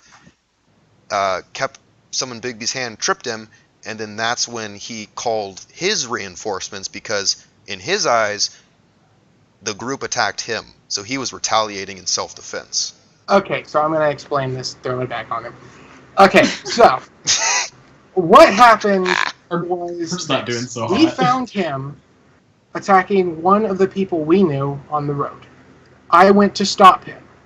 When I had stopped him, I saw on his wrist that there was the tattoo that marked him that another paladin had told us that these were bad men and they needed to be taken in. So, what ended up happening was he did that, and while he was trying to weasel his way out of the situation, he let his hand fall behind his robe so I couldn't see it. I thought he was pulling for a weapon, a dagger, some sort of arcane focus. So I went to do the quick route, knock him out, tie him up, and basically talk to him. After that, he basically got away. Who was it? Kep knocked him down. Kep made him fall prone. Kep tripped him. And then I went in to grapple him again so we could tie him up. I never at any point tried to kill him until he sent out his reinforcements with a direwolf and a rust monster. That, might I add, if Everett had tried to get out of it, he probably would have called, actually he would have called out the rust monster, his friend, and the direwolf to kill Everett and steal his stuff anyway. So, with that in mind, we were being attacked. I managed to knock him out with the pommel of my sword, and their attack almost killed us. Now, if their attack almost killed us and they're holding up people on the road, that is basically every time they do that, if someone tried to get away, that's attempted murder every time that they do it. Because someone tries to get away and then they go bring out the reinforcements and try to kill them. Now, what I'm saying is that we went and I tried to do a peaceful solution once I saw that he was grabbing for what I thought was a weapon or an arcane focus. I tried to do this in a clean way where he would get winded, knocked out, we could tie him up, take him back to Castle Greyrock for questioning because of the mark on his wrist that a paladin told us to watch out for.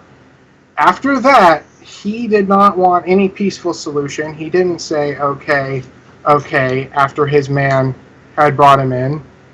He brought in his other man, and he continued to try to kill us. and his friend tried to kill us. They at no point said, "Oh, you're people with the king," or "Oh, you're innocent." No, they were cold-blooded murderers who would do anything to just get the money of a normal passerby. Ah, this brings new light to the situation. Yes. That That's why would I'm saying definitely call for a longer imprisonment. He turns to Cecil, who is by him, and says, Cecil, make sure that the prisoner will have a longer sentence than first discussed. Cecil nods and walks off. Then the king goes, well, thank you for clearing that up. And I believe that I don't think we have any other business between us for the moment. Do we not? I thought we had something to do. If you do, you do. The king might have just forgotten. Okay, let me look through my stuff. Okay. Like, real quick. Mr. Ross. Sorry. I'm trying to list out the things that we can do after this. Yeah. There's a whole bunch of Oh, stuff. yeah! Did you get the actual name and have the... Did you get the actual name of the organization? You asking this to the king? Yes. He says, well, whenever we asked, he spoke in a language none of us really understood. Yeah, it's Infernal. This guy here, if you could get him to say the name again, with this guy in earshot, you probably would want to keep him hidden so as to not let this guy on that there was someone else in the room who could speak Infernal. If you had them talk to him while that guy was in the room, he could tell you the exact name of the people. Because we think it's something like the Morgue Walkers, but when we said it, it was horribly butchered because we don't know Infernal. Understood. And, the person who speaks Infernal is with you? Yes, I'm going to bring in the Tiefling. Gotcha. So you bring up Lucius, as his scowl on his face is ever constant. He then goes, pleasure to meet you. I'm the king here, and I do not believe we've met, but if you could help us, we'd be very grateful. You see Lucius go, sure, won't take too long. As then he looks over to one of the guards and says, would you please make sure that this individual knows what the bandit has said in Infernal. And Lucius and the guard walk off. And another thing is, after this, we're heading off. Okay, real quick, I'm going to ask, what did the note from Rosso say? Basically that he had a business opportunity, the employment opportunity. What are the two red X's again? Oh, those are possible secondary bugbear camps that may or may not be there. So I'm thinking,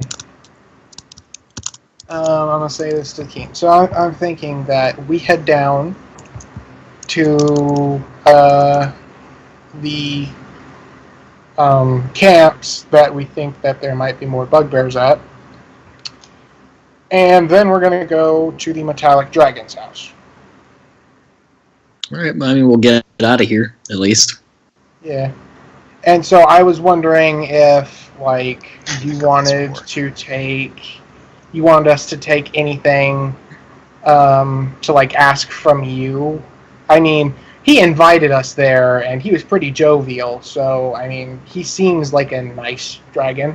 So I was wondering if you wanted to have anything said to him that isn't, offensive because it's a dragon. Yeah, just nonchalantly. We're also going to meet a dragon. So I know, really. So if you want to strike up any conversation, meet him on Tinder, Here he has a kick now. Oh my gosh. You see the king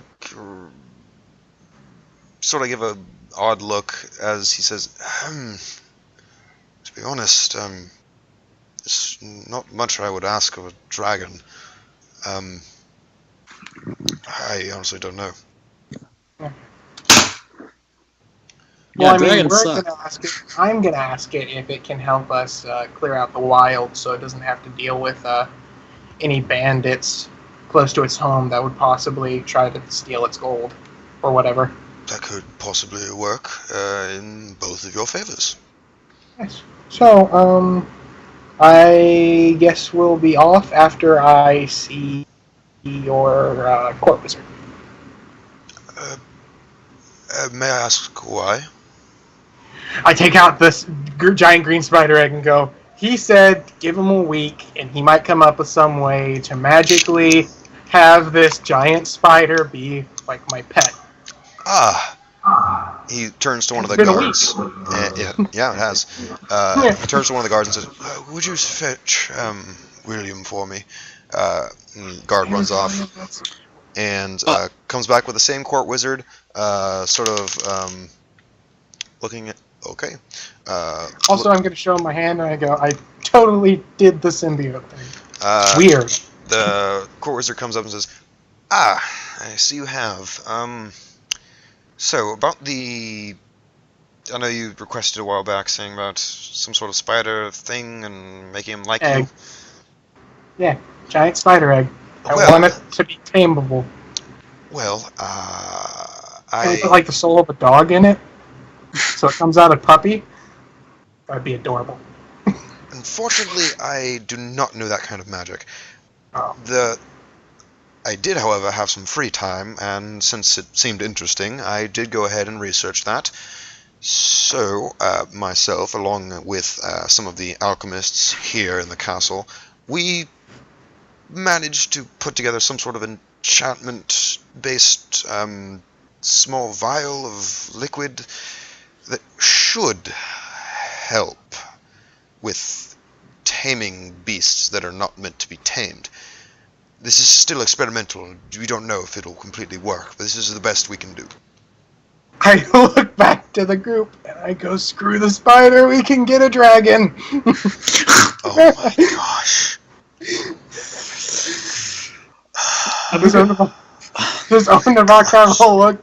Does Onavak have a look of like bewilderment, or that's so stupid? I also have a look of bewilderment because I don't know what the heck is on your hand. That is true. Oh. I'm gonna go, okay guys, this is a symbiote, it speaks in my mind, it has a synced up heartbeat to me, it can do really awesome things, and its name is Old Yeller. Inside your what mind, is you a symbiote? hear this. I say in my head, okay, if you don't like that name, It's then we fine. can change it. What is Why a are you sighing symbiote? then? The name, I don't know. It's an odd Fine. name. That's How all. about Is it like a face on your hand? No, you look at the hand, and all you see is where his veins would be. It's black veins that go about a little bit down his forearm. Dude, that's freaking sick. I want that. Hey, it was number 729. There's at least 728 of them out there. Yes, something like that. Yeah. Um, So I'm gonna go. Fine. What do you want to be called? Venom or something? Sounds overplayed. Okay. How about oh god. To be honest, the name just sounded odd to me. I'll probably grow to at least tolerate it. How about It's like, I honestly don't care too much. How about I call you Dusk? If you think that is acceptable, then sure. Okay. Fine. As much sure it is. No. I go fine. It does. I go after me just like looking at my hand and like for like 10, 20 seconds, me looking at my hand, looking kind of like ugh, and then looking back. I go fine. It doesn't like the name Old Yeller. We're calling it Dusk. Okay, you're met with some odd looks again, but they disappear after a while. So, anything I'm a else you very wanna? odd person. They should be used to this by now. Anything you wanna talk to anyone else in here for? Or you're just gonna go on to their next? I'm going to ask how it works, because I don't know how it works yet. He just said that it might work and it's in a vial. I don't know if I need to pour it on it, Gotcha. get it to bite something with it. Gotcha. You ask him this. The wizard basically says that it would probably work best if the creature ingested the potion and after the potion was in its system, then it would probably be easier. That's possibly one way, or simply pouring it over the live creature, or maybe even over the egg. Again, this is all experimental to this wizard, and he's just sort of like, If I got it on myself, would it have any effect? I don't believe so. I don't know. Okay, though. just to be safe, Sarquin, I'm gonna just like put my gauntlets on, and then I'm gonna like put it on. Sarquin, just poke a little tiny hole in the top of the egg, and just No. funnel it in. That is the dumbest idea. No, just funnel it in. That would kill the egg. Speaking of put tape over it. Speaking of the egg, I want you, Sarquin, to make a knowledge check. If you have nature, then do nature, but if not, just do a knowledge check. All of them are +2, so it really doesn't matter Yeah. which one I do. Okay. Okay, So yeah, so just do a knowledge. knowledge, nature, 11. Okay. What is it shaking? No. You don't. Can I do an Arcana check just to see if I know, like, if I have a faintest idea how best to apply it? Sure, go ahead.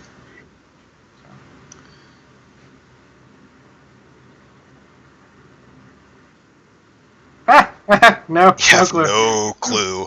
You have Makes sense no for my clue. character too, because he like refused. I wonder to if I learn drink it. That was- what happens if I drink it? Pop. oh my Yeah, god. he's gonna That crit put, fell. okay, so he's gonna look over to Onavak and he's like, okay, so if I poked a hole in the top of the egg and just funneled it in, it would die. Are you sure? I look at the core wizard and I go, okay, if I poked a hole in the top of the egg and funneled it in, would it die? The core wizard shrugs and says, "That's not my area of expertise." Okay, whose area of expertise is it? If you could somehow find Can people I who know roll a nature. check for that? possibly. Do I need to roll another nature check for that? Can I roll a check? Yeah, go ahead. Roll all the checks. 16! 16, okay. Knowledge to nature. And 9. Oh. Odavok, you're just like, you don't know how spider Yeah, egg. poke a hole. You don't. Yeah, you're like, maybe. I It's don't just like think- you poking a don't hole in know. a condom. It'll be alright. My word. Yeah, Onavok, you're just like, you don't know the physiology of the spider eggs at all, so you're just like, hey, you don't know if it'll kill it or not. Sarquin, after taking a look at it and after being with the egg for a while, you have an idea that if you poked a hole in it, that might not be the best thing for it. Yeah. So I'm gonna sigh, and I'm gonna go, you said that this might work if I rubbed it on the egg. He shrugs again, he's like, maybe? Sir, Well- I would save it. Okay, fine. We're saving it. I was about to do trial and error, but my friend says save it. Just like we're saving that resist acid potion. Yeah. Poison. Can I get... No. Oh yeah, man, we should have bought more potions, damn it. Alright, so... We're on a roll. You were. Alright, so with that conversation done, I'm assuming that everyone says their goodbyes to the king and the court and then leaves, since I don't think anything else needs to be talked about. I'm gonna go No. find a place to sell some stuff. Okay, that's easy enough to find in the city. It's a I'm big gonna city. I'm gonna find a blacksmith that isn't Kev's family. Okay, you... Because they just gave me something for free, and I would feel terrible selling them stuff.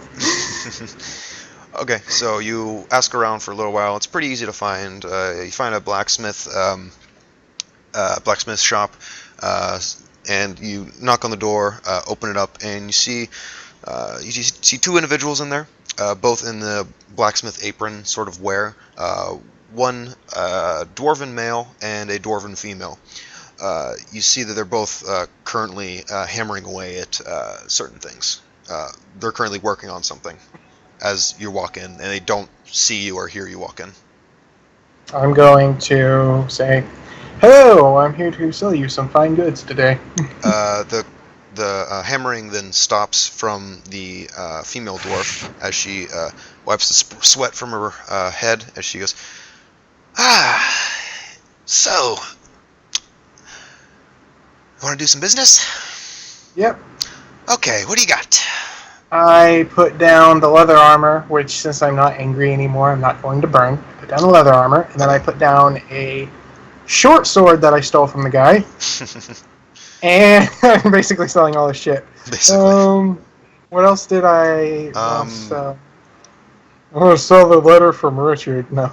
I'm going to sell Spider Ray. the short sword and just the short sword and the leather armor. Okay. She looks at it for a little bit, sort of taking the short sword after she's like, may I? Yes. She picks up the short sword, looks at it. Huh. It's pretty decent. Not the best, but... Okay. She sets it back down, looks at the leather armor, goes through it. Which shouldn't have a scratch on it. It does not, because you, it doesn't have any wounds in it or anything like that. She looks at it like, oh, pretty good leather armor. Okay, so let's see. For the lot, just these two items then? Yeah. Sorry, I got distracted by something. Anyway, yes, those two items. Okay, so for these two items, I'd say maybe around. How does 30 gold sound for both of them? For both of them, I think for a moment, and I go 35, and you got yourself a deal. Make a diplomacy check. With advantage, because it's Darkman now. No advantage. No.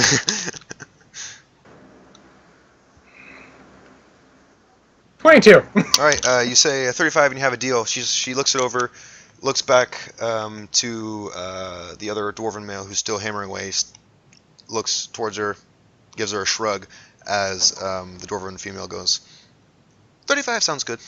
And she then reaches up under one of the desks nearby and pulls out a little satchel, pours out gold and starts counting it to 35 and pushes it towards you. Okay, and I bow my head and say thank you, take the gold and leave. Alright, she says, have a nice day. And she takes the You things too. and moves back, continuing to work on whatever she was working on beforehand. So, what's 35 plus 29? Shit. Stupid. Yeah. Alright, and alright, so what's going on right now then with Onavok? What are you doing? Well, I'm assuming I just followed Sarquin to the shop because he was like, "Let's go shopping," and I'm like, "Okay." Yeah, sure. And I'm assuming the group followed too. Yeah, so the I was whole kind of group. just. Yeah, the whole group followed. Everyone in tow, just sort of waiting for Sarquin's shopping adventure to be over with. Yeah, we were probably all outside while he was shopping. Yeah. It was like 5 seconds, guys. Come on. More like 30, but... Anything you want to do, Onavok, or...?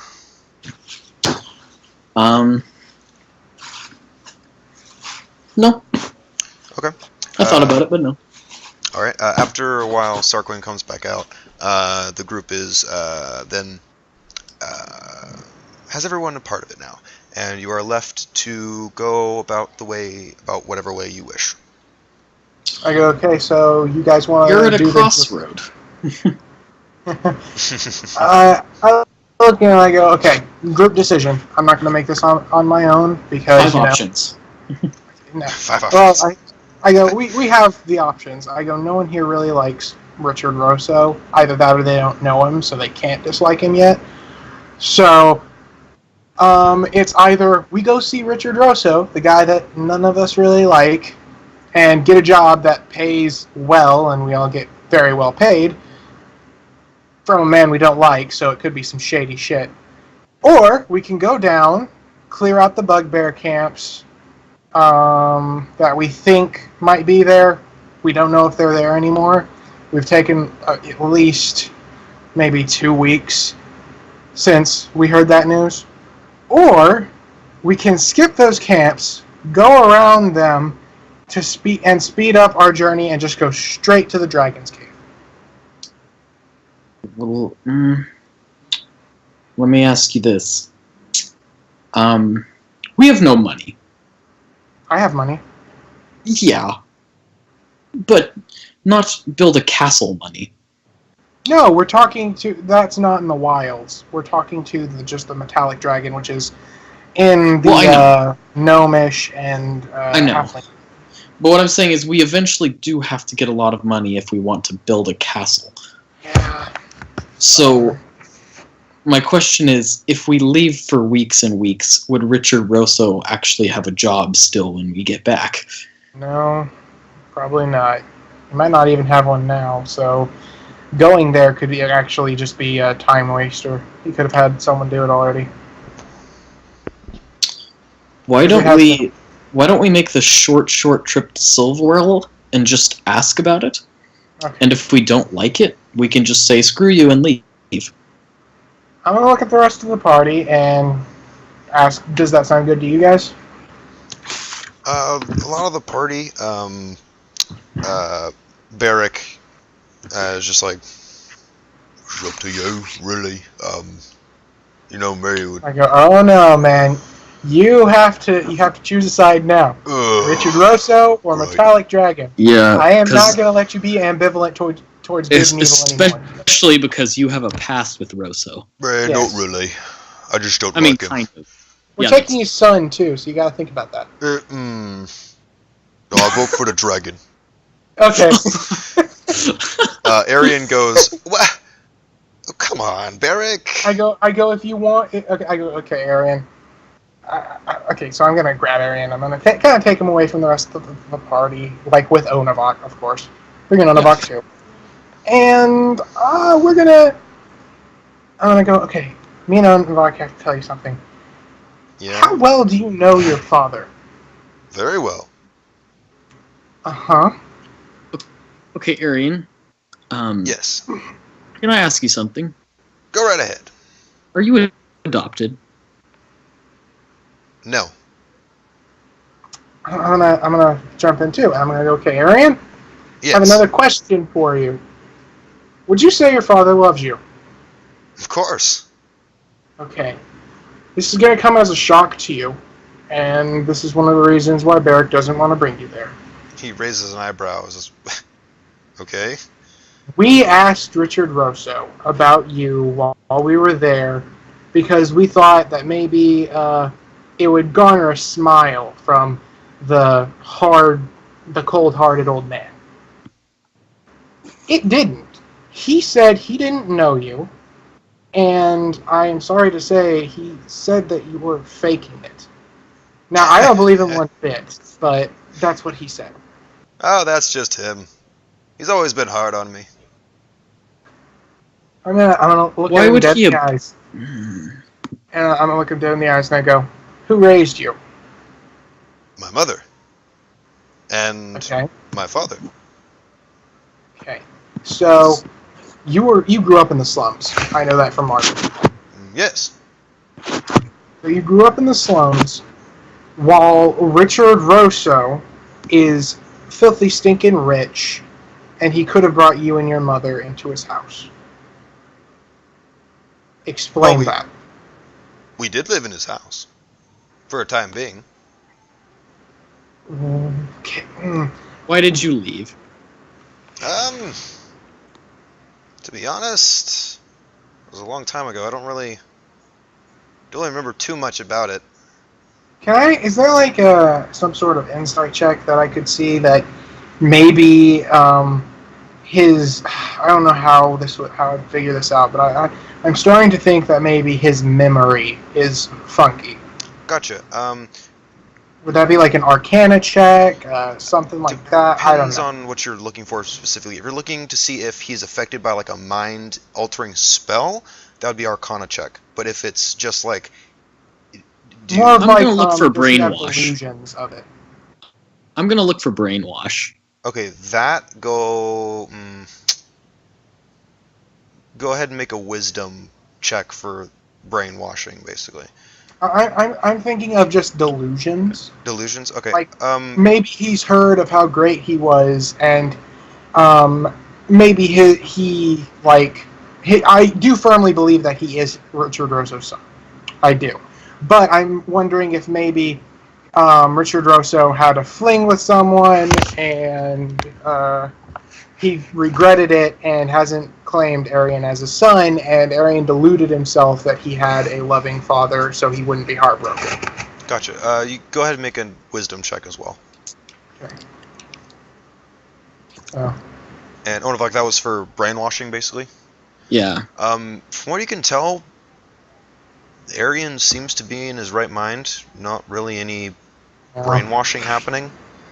Sarquin, and revolving around delusions, it's hard to say, mainly because from what you know about Arian and the way he talks about his father, and like, it's just, you don't really know if he has any delusions about him or not. I'm looking at him and I go, okay, so this man, you hold him highly, right? Of course. Do you think he's a good man? Of course. I'm gonna instantly stop him right there, and I'm gonna look him in the eye. We have I took a guy out of Silverwell, and Silverwell is pretty harsh. It's borderline tyrannical rule, and basically what he told me is that Richard Rosso himself and the mayor engaged in some sort of, and he didn't know exactly what, but the guards there knew that they both engaged in some sort of illegal acts. We have that straight from a guard who was stationed at the mayor's house. Okay. Now, I'm adding this in with... Okay, what I'm trying to just do is I'm trying to say your father, he's not acting like your father. Okay. Even if he was harsh on you, like you said, and you did live with him and he accepted you as a son, he wouldn't say, oh no, that's not my son. I'd never heard that name before. Yeah, he's pretending. He wouldn't say that. Even if he was harsh on you, he'd say something along the lines of, yeah, that's my boy, and probably leave it at that. Okay, what I'm trying to say is that maybe when we take you there, curb your expectations around what we said. Because everything we're saying, we are not trying to deceive you. What we're saying is the truth. We went there, and he acted like he didn't care about you, he didn't know you, and he didn't want to know you. And I know you, I've become friends with you, and I don't want that, since you hold him in such high regards, I don't want that to emotionally disturb you. You're a good guy, you're my friend, and I think of you as a friend, and I'm just wanting to warn you that this guy is, from what we saw with how he acts, from what the guard told us about what he does with the mayor, and from how he treated you when we talked about you, I don't think that this man is anywhere as nice or as good as you want to believe. And I just want you to curb your expectations before you actually see that in real life. He goes, thanks for the warning, but it's not needed. Trust me, I've been around my father for way many more years than you have. I know the way he works. I'm going to look to Onavok and see if he has anything to add, because I'm really hoping that he can pull something out of his ass and change this is going to be interesting, because we've never been in a room, in the same room with Arian and Richard at the same time, so I'm saying this right now. anything could happen. I want to do this. A little experiment. We're not going to have like the entire group there, of course. I'm saying we go there. I just want to see his reaction when he sees you. I want to see. There right now. Why not? Because I still need to do a whole bunch of more things before I go back to my father. I take out the note, show it to him, and say, a job. You want respect from your father? It's going to be a group of 4 of us. You're going to take the lead. That's how you're going to get respect. Sounds good to me. And I go, and since you're taking the lead, you have to be there and you're doing the negotiations. Sure. Why not? And I go, okay, and you got to drop this attitude, like when we get in there. What attitude? And I go, the attitude of arrogance you're displaying. When you get in there, like he's so high and mighty about himself. Sarquin, I don't even think he knows what you're talking about. Exactly. Gonna be honest. Okay. You have an attitude of arrogance. Yeah, right. You see yourself, Come on. You see yourself highly. Well, of course. I've seen how you talk. I know, but that's it. That is arrogance. That is not cockiness. It has gotten over that. You think yourself better than your abilities may be. Now, that's not a bad thing in a normal conversation. I'm not saying that's a bad thing. Well, I'm good, saying that not. in conversation, yes, but in a diplomatic conversation, that's not how you want to be. You want to be harsh. You want to be to the point, and you want to get shit done. If you go in there acting like how you are now, he's going to walk all over you. He's a seasoned businessman. We both know that. You're a leader. When we get in there, you act like one. You're going to go to him. You're going to forget he's your father and just look at him like he's another businessman, and you're going to take him for as much as you can. And that's how you're going to get his respect. You're going to show him that you can beat him at his own game and you can fight better than he can.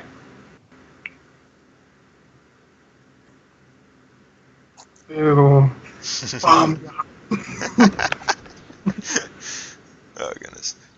Arian then goes, worth a shot, I guess, but don't expect me to change the way I act. I go, if you don't, he's going to take advantage of that, and he's going to take you for everything we have. He sort of just rolls his eyes at you. I point over there and I go, did you see the king, how he was acting?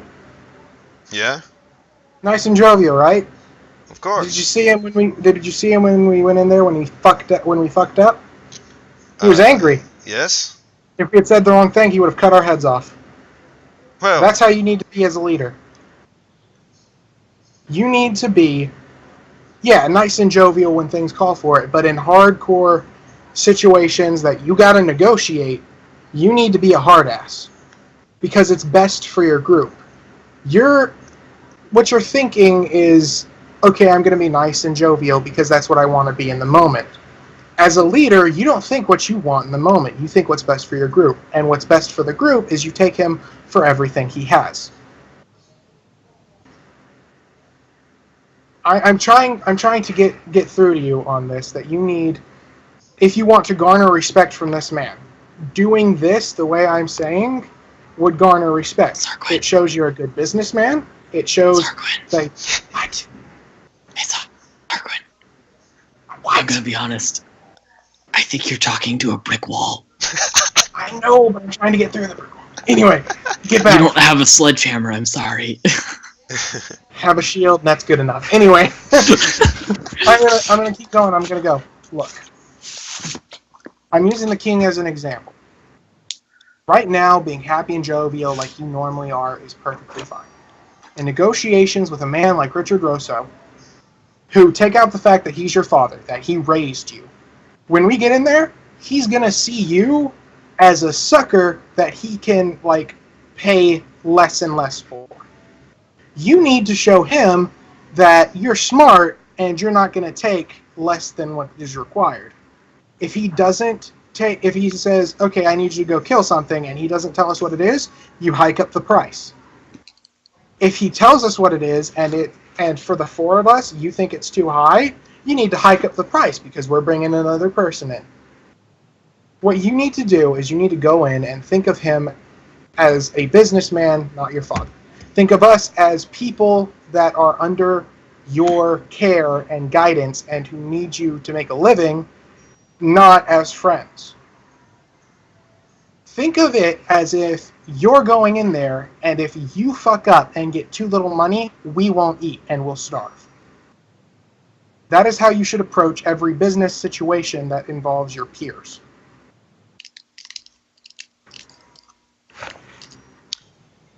Arian responds like, all right. We done talking now?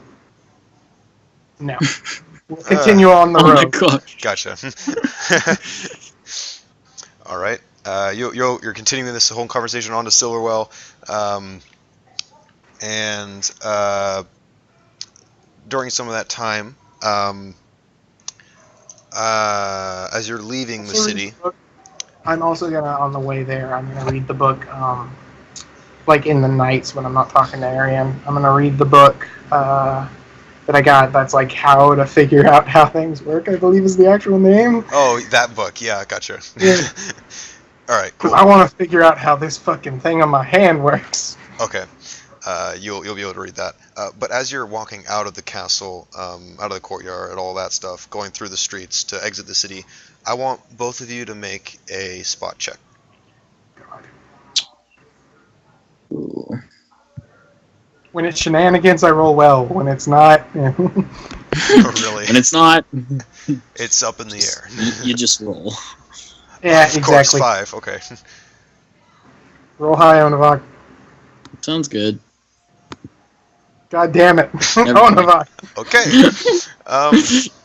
Yeah, everyone's pretty. Sarko, you're involved with talking to Arian, trying to get through to him.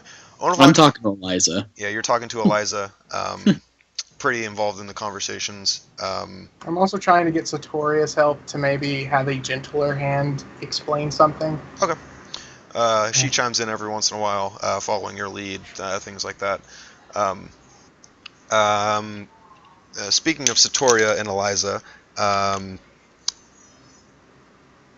as you're making your way to Silverwell, there have been times where not much is happening, or you need to take a break for whatever reason. Onavok, during the travel to Silverwell, Eliza, seemingly out of nowhere, just sort of walks up next to you and says, "So, read your little note. Did you like it? Surprisingly, yeah. It's Oh, listen. Yeah. I'm glad. Yeah, make a listen check. They're pretty far away from you right now. But Gosh make a dang listen. it. Sarkwood, get out of here. I'm reading my book. It's a quiet time. Dude, I really hope No, I'm too invested in this book. I'm You're just, too like, invested. Enjoying the peace. You hear Yes, you okay. you actually like pick at your ear because you think that you lost hearing in one ear for a second, and then you like pick Yeah. out a little fuzz and like flick it off to the side, continuing to read your book. That's disgusting, Sarkwood. You're not there though. Yeah, he rolled it. Oh, I love that natural 1 right there. I love Oh that. my It god. really contrasts the natural 20 I had earlier. Yeah. But Eliza says, yeah, it's oddly nice, I had to say. I don't know why you, of all people, wanted me to look after the group. I mean, don't know what I could do. Well, I figured. I've seen your skills in battle, and you are one of the strongest people here. Don't tell Sarquin that. That's obviously a lie. Yeah, as you say that, she's like, Shut up, Sarquin. yeah, no, I'm definitely not strong. You see She me? knows. Come on. Well, I'll use the phrase skilled. In? Fighting. Sarquin told me the story of how you cut off a man's arm. No, I didn't. No, I'm joking, yeah. RP. I totally done Yeah, that. RP. Wait, that's for him. So he falls even more. dude, Sarquin, knowing you probably would have gotten there and been like, dude! I know, I totally Yeah. did that, but I embellished it and said she cut him into ribbons with like one like twirl of it. But knowing Careful. Sarkhan, you would have seen through. It's like, okay, he's probably embellishing some story here, but I don't take any story Sarquin says seriously. But even when it's true, it's not taken seriously because of all the shit he says. Boy who cried wolf. Guys, there's a dragon coming. Haha, we heard this one before. Dragon. Shut up, Sarquin. okay. The town fool. She sort of says, I got lucky, to be honest. You got lucky with cutting a man's arm off, and then stabbing him again. Well, okay, he was pretty easy to hit, in my defense. Wasn't he armed? Barely. Still, that's a big accomplishment. Good job. Thanks, I guess. She sort of leans in and says, I also find it pretty funny. The special flower comment. Yeah, that was funny. Yeah. Damn, I should have gotten to read that. Yeah. Damn her 21. Yeah, you didn't get that far to see what she's talking about, but like you Damn basically, that. yeah. Well, he can't even hear what we're talking about, anyways. Yeah. I know, this is out of character. Yeah. I'm not going to use it. She then goes, so, I know in the letter you said you wanted to know more about me. Absolutely. Well, Is that I remember 'cause when- you. Please don't tell me you have a thing for me, because the elf dude said that you did, and Wait a minute. Hold on, out of character. Wait, did. out You're of character. goddamn right I did. Hold on, sorry. Back into character. The elf dude? Yeah, Sarquin. Out of character. Sarquin, what the hell? No, he was trying to like be your wingman. He actually got her to look at you and go, as in she might. My God. When did this happen? It happened. She like looked at your ass and went, I could. That did I not could see happen. doing that. What happened was that it was during one of the times where he couldn't make it, and it was, I believe, on the way back from the Bugbear Camp to Grand Pike, I believe, and it was like after like you told everyone, was like, oh my gosh, Eliza's like, oh, and like you said that, not to her obviously, but then you weren't here, so Sarquin pulled Eliza off to the side and said, oh, hey, you know Onavok right there, that dude? And he basically like gestured towards you and says, yeah, I think he likes you. And Eliza proceeded to then look over at you, sort of look at you for a couple seconds and go, huh, okay. Oh, I'm dying. But yeah. You're goddamn right. He did. He's acting as your wingman. Sarquin, I love and hate. I mean, I love and hate this character. My character is the most amazing thing that's ever happened to me. I don't understand how to feel about him. Like, it's like one session he's amazing, the next one's like you just want to punch him a bit. Like I want to punch him a bit, but then I'm also like, I guess he kind of helped me, but then he also kind of blew it, and it's like, what do I do with this? Like, well, hey, at least if she's like, I'm not into men, you know now instead of wasting your time. Yeah, that's true. That's true. But you're left with her saying, you don't like, you know. Oh, yes, and I asked her which elf, and she said Sarquin. Yeah. And I said, and I'm going to say to that, God damn that he elf. can. What's that? God damn that elf. not as colorful as that, but I will say he can be a real jerk sometimes. So just making this clear, do you or don't you, or I guess you could call it that, but call it you what? don't. Oh, well, she asked if I liked her. It's like yes, no. I guess you could call it that, but you have to understand me in that I grew up in the forest, and I grew up in the forest in a cave. So That sounds Necrophiliac. familiar. no, really. Well, we'll get to that later. But It's like, oh, you said something about your backstory? Oh yeah, we'll get to that later. Now about me. no, because the one time I was trying to ask her about her backstory, she was like, no, I don't want to talk about that now. No, let's talk about that later. I'm like, okay. Like, Yeah. All right, go ahead. Go ahead. So I suppose you could call it that, whatever that looks like. Gotcha. Okay. At least I know where it stands now. Oh, son of a, she fucked it up. What's that? You done nearly fucked it up. I done?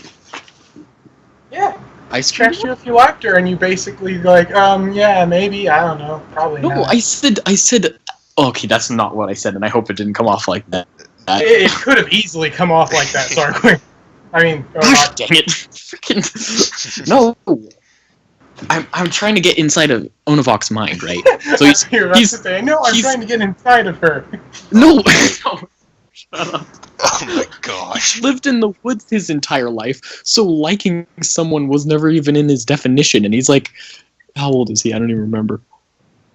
He's something. He's something. Oh yeah, he's 24. There are no hot necromancers around? Dude, it's mostly like old people. So no hot necromancers around? Unless you are attracted to old women. No. Well, no hot bodies around? Oh my gosh. Yes, they're zombies and ripped into flesh. They were so hot, Sarquin. Oh my gosh. Anyways. We're like having this Ophelia. telepathic conversation. I know, really. Please Don't make that worry. canon that we can just have random telepathic conversations to yell at each You other. know, at this Oh, yeah, point, I something I pretty did much not- think it is. It's just like something that happens.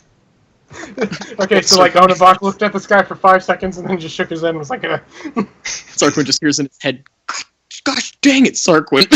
Yeah. and then the symbiote's like, what was that? Yes, so that's what I'm trying to say. I'm trying to say yes, but he doesn't even know what that looks like because he's lived in the forest. At that point, she goes, "Oh, okay. I can understand that." She's like shuffling her feet and rubbing her arm, showing. Oh my No. word. No, she's not. She generally seems like she understands what you're saying, Onabok. No, I was saying she does, but she's like has her head down. She's giving off signals that she likes him. At this point, Can I? go ahead. Oh, I was saying, can I see? Can I roll something to see if she's willing to talk about her story now? Because I know before she was like, "No, we'll talk about it later" or something like that. Yeah, do a sense motive would probably be the best. See what type of voice she was having. Like if it was like, Yeah. it's like, oh, I can relate to that, or I can relate to that. Yeah, so do a sense motive. That should probably be good Oh. for this. Yeah, after hearing her say that, she seems like, at this point, it'd be okay to ask her some stuff. I'm gonna ask her, where did you grow up? Well, let's see, in a mansion somewhere? You don't know where? No, I was kept inside all the time. Who kept you inside? No, it was my dad. For my own safety, that sort of stuff. Was it one of those things where he says it's for your own safety, but it's not actually for your own safety? Actually, no. It's actually... I actually did it for my well-being. Whole lot of years. Strahd is a vampire lord in one of the D&D modules. Oh yeah, that's right. Curse of He Strahd. comes from the first ed Oh, or that's second right, ed Ravenrock. I freaking But they forgot she was a renamed it for vampire. fish. I freaking forgot about that. You don't necessarily Well, know yes, that, I don't know but that. I just know she has colored eyes and fangs. Basically. Everyone assumes she's a vampire because she's really dodgy about it. Yeah. That's right. I've completely forgot about that. That's good news to know in this conversation. I will put your soul in the body of a Nord male, and then we can truly begin our romance. So, well, I'm gonna ask her. Do you really not know like where you grew up? Well, I do. It's just I don't know what it's called or where it is in the world. Really, I mean, I didn't really get out much. The only time I actually went out was when I got transferred to the Bugbear camp. Well, how did you even get there in the first place? Oh, you see, I was, for lack of a better term, taken from my home and given to them. Okay. Did your parents give you to them? No, my father would never do that, and my mother, she died when I was born. I'm sorry. That's okay. I heard she was very beautiful and sweet. She must be, because you are. Go ahead. Sarquin. Go ahead. What can I make? That was a good one. You know That was a good one. I have to say that was good. That was like it was like you were right on top of that, man. Girlfriend, I have practice. Yeah. Go ahead and make a just a straight charisma check. Oh, okay.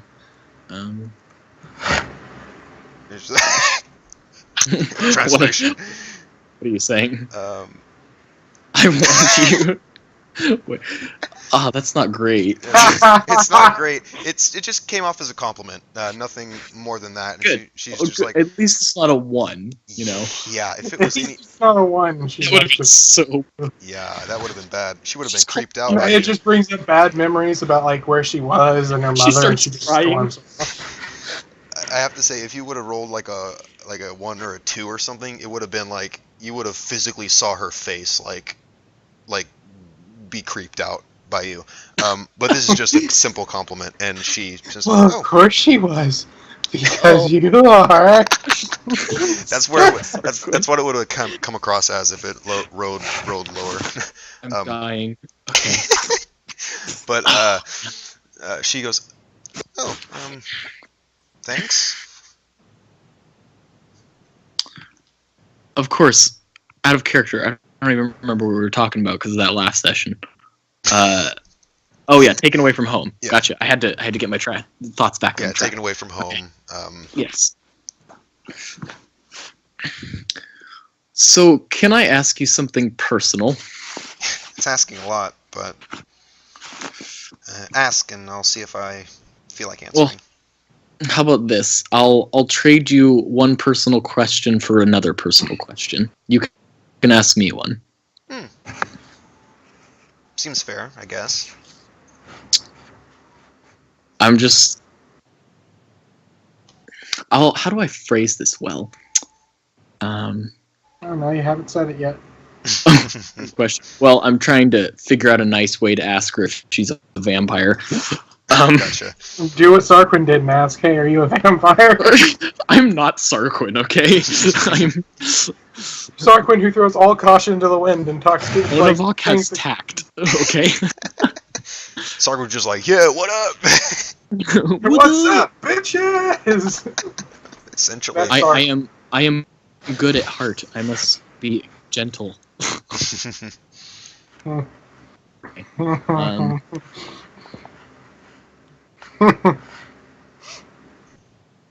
How do you ask someone if they're a vampire nicely? Like, do you have the blood of vampires? Or no, just ask her. Hey, we've gotten a lot of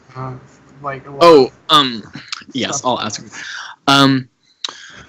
So some of the people I think have been wondering, including myself, are you a vampire? I am not. How can you say that when I'm out in the sun like this? Well, I said vampire. A what? It's the mix of a vampire and a human. They can walk out in the sun. They can eat human food or drink blood.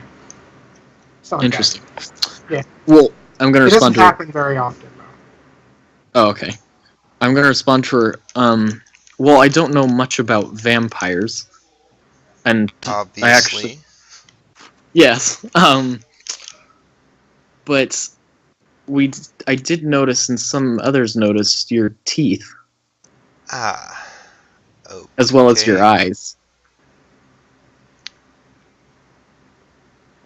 And Well, your teeth are sharp, and your eyes. What color were her eyes? I don't even remember. her eyes were So you silver. like yellow or silver? Yeah. And your eyes are silver, and I've never seen that either of those things before in a person. You're not gonna stop bothering me about this, are you? I mean, probably not. But if you Fine. don't want to answer, you don't have to. It will just kill my curiosity. Fine. I'll tell. I'm like part vampire. Okay. Not like full vampire. I don't know what to call it. It's just you know, my dad was a vampire. My mom wasn't. That all sort of stuff. Does that answer your question now? Yeah, it does. Good. But it's yeah. Um. And if you want, it's your turn to ask me a question. What do I ask the person that I know nothing about? Let's see. Well, I mean, she would have. I think she would have seen my skeleton dog. Does that Well, no, raise a yeah, few she questions? knows about the skeleton dog. Okay. She then. I'm just wondering because like I carry a scythe Yeah, with she me. carry a Like, scythe, which she used to kill the bugbear. Oh yeah, that's right. She did. Which sparked this whole crush thing, and then she actually puppeteered your dog. She puppeteered Nightshade and sang very beautifully while you weren't around. So that happened. Oh yeah, that's right. But she goes, well, let's see. Personal question. How big is your package? Oh my gosh.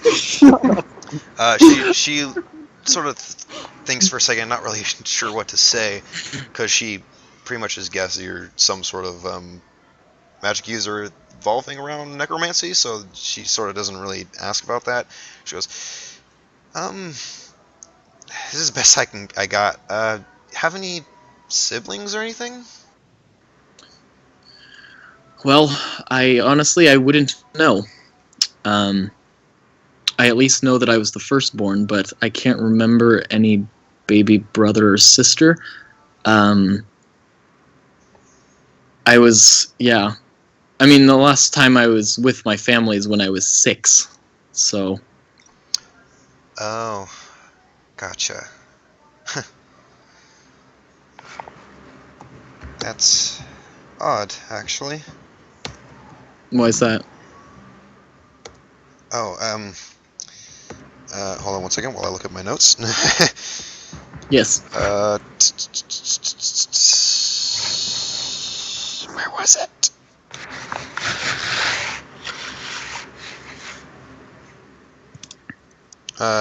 She says, it's just funny that, Oh, please tell me you're not about to do what I... Oh, no. What? Nothing. Nothing. No, just keep going. Sorry. Oh, okay. She said, you know, It's his sister. it's just... Oh, no. No. What? No, don't say it. Don't say it. That's so wrong. I have to run away now. I have to go It's a hide. Luke and Leia sort of thing. Oh, crap. No, it's okay. This is what she says. It's just odd because I was really young when I, well, lost both my parents. So it's just funny that you had a similar sort of experience. Do you know where you lost your parents? Where did you live before you lost them? Well, as I said, my mom passed away when I was born. My dad, he... You see that now, she's gone hesitant, talking about this. You don't have to talk about it.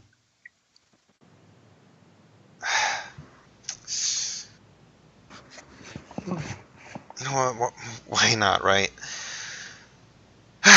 Gosh. She sort of wipes her eyes for a second. It's like, okay, She gives a really stupid secret, like every night when no one's watching, I drink out of their canteens. oh my gosh. She says, I lost my father in our home.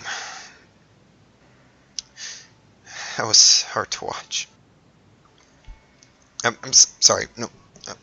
Did you lose him to the bugbears that took you? Bugbear, no. The bugbears couldn't even touch him. It was someone much worse. What's worse than a bugbear? How about another vampire?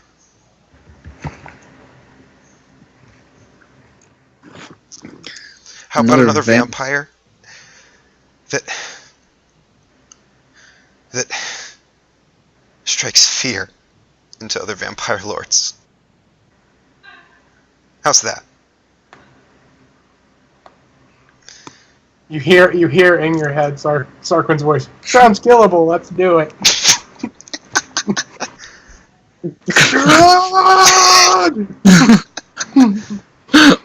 Oh my gosh, you two. So there's a vampire that goes around killing other vampires? Sort of, I guess. Well, is he coming after you? Well, I always thought so. That's why I was worried that you all called yourself a little family. Because of what happened to mine. That's why I don't want to get close to anybody. Actually, the only person who ever did that was Sarquin. Yeah, but she just thought it meant everybody thought that way.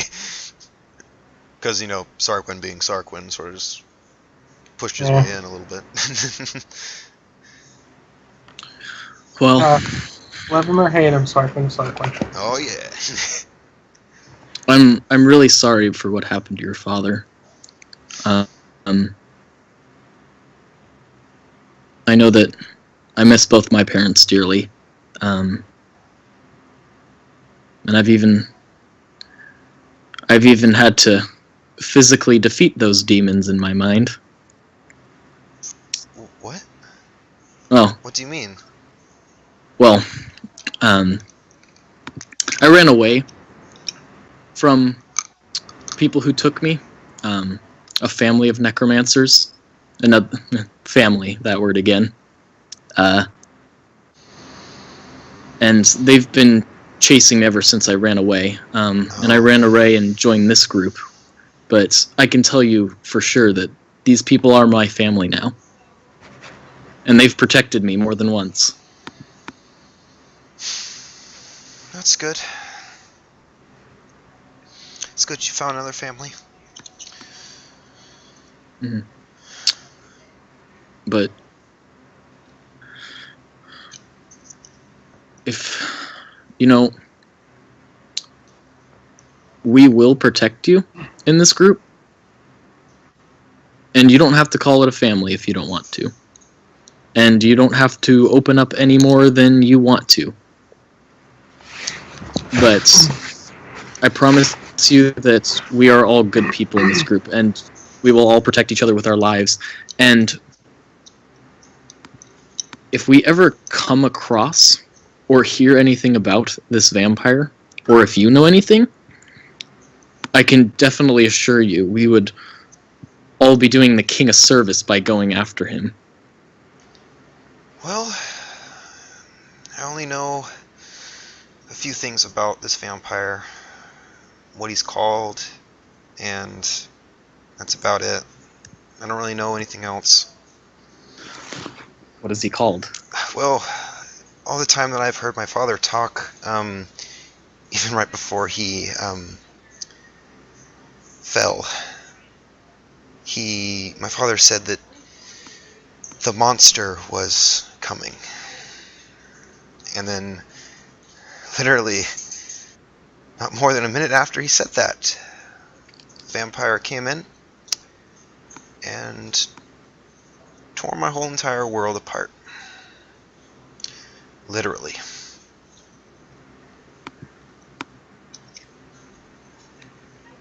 And that's about all that she knows.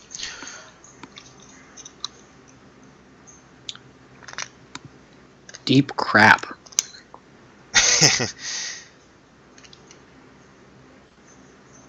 Dude, this girl's had a rough life. What the heck? I mean, There yeah. have been rougher. What's that? There have been rougher. I mean, especially in the Including, world of... I made a character who had a backstory that was about that, but think of an entire orphanage being slaughtered in front of him, and then the monster patting him on the head and leaving. Oof. It fucked him up. Fun. Oh, that's fun. Yeah, and then before that, when he was born, his mother tried to kill him because he was the spawn monster. of devil, and My her goodness. because she wanted power. The monster. I'm writing down the monster. Hold on. The monster. I'm gonna call him Jelly Belly. Jelly Belly. Sure. Don't know where you come up with your stuff, Sarquin.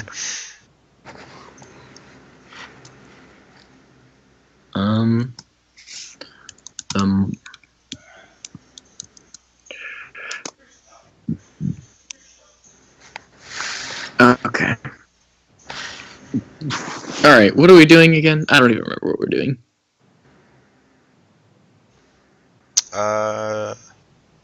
It was just talking, basically. I'm just trying to recall when I see the Allcrest Silverwell is a day. That's a day. It's 2. That 2. This is like 3. That's like another 2. 2, 3.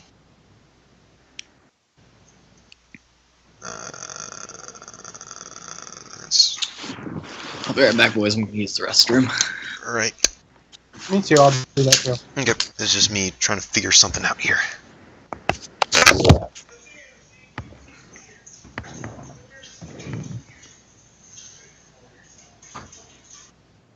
That was right here was when no, that's not it. It was right here. It was month.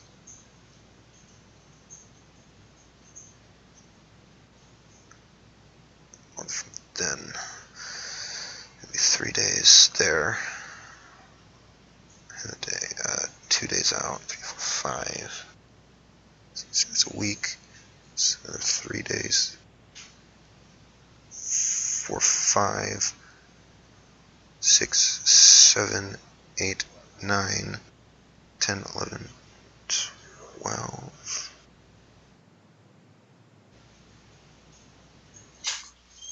Alright,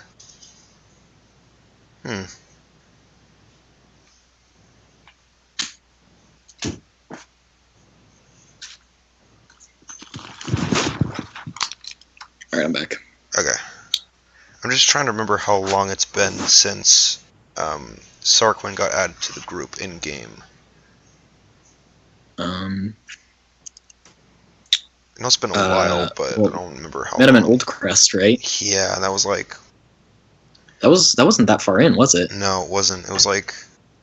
That was like episode 4 or like 3. Yeah, it went 2 to Spellburn, and then like another 2 or 3 to Old Crest.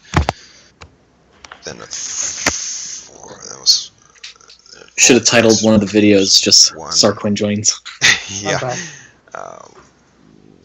What What were you saying about me? I'm just wondering how. Saying you should have. I was just wondering how long you've been traveling in game. That is. Probably less than a day. No, I mean like overall since you Um, Oh, at least over a month. that's what I was thinking, because it's been a while through days of travel and stuff. I mean, you said to Spellburn it was about 3 days, and they went to Spellburn, Old Crest, Grand Pike. No, Old Crest, Silverwell, That was a day. Grey Then go to Rock, Grand Pike, then back to Grey Rock. I think at least a month. and then from Grey Rock up to Spellburn and Spellburn back, staying at Grey Rock a few days actually. Yeah. Yeah, I thought it would have been over a month by now. Yeah. Okay. In that case, Sarquin, during this walk, Storia actually pulls you aside. Something that she hasn't really done too much. I instantly kiss her. She sort of... Oh. Well, hi to you too. That's equivalent to a 1. I was just taken aback. She then starts talking. She's like, it's been really awesome traveling so far. Oh God, no! I She's like, completely forgot. she was like, I'm just wondering something. Okay, you hear me out, okay? Please, Yeah. nothing weird or anything. Just Weird. So I know we're like a thing. Yeah. What happens after we're done with whatever we're doing? It's like, I do we was just... thinking we moved back to the City of Leaves. I mean, I have a place there that a friend is keeping for me. Oh, you don't. That seems nice. Haven't been over there before. I have a pretty powerful family, so it's a pretty nice place. Not the biggest. It's not really a mansion.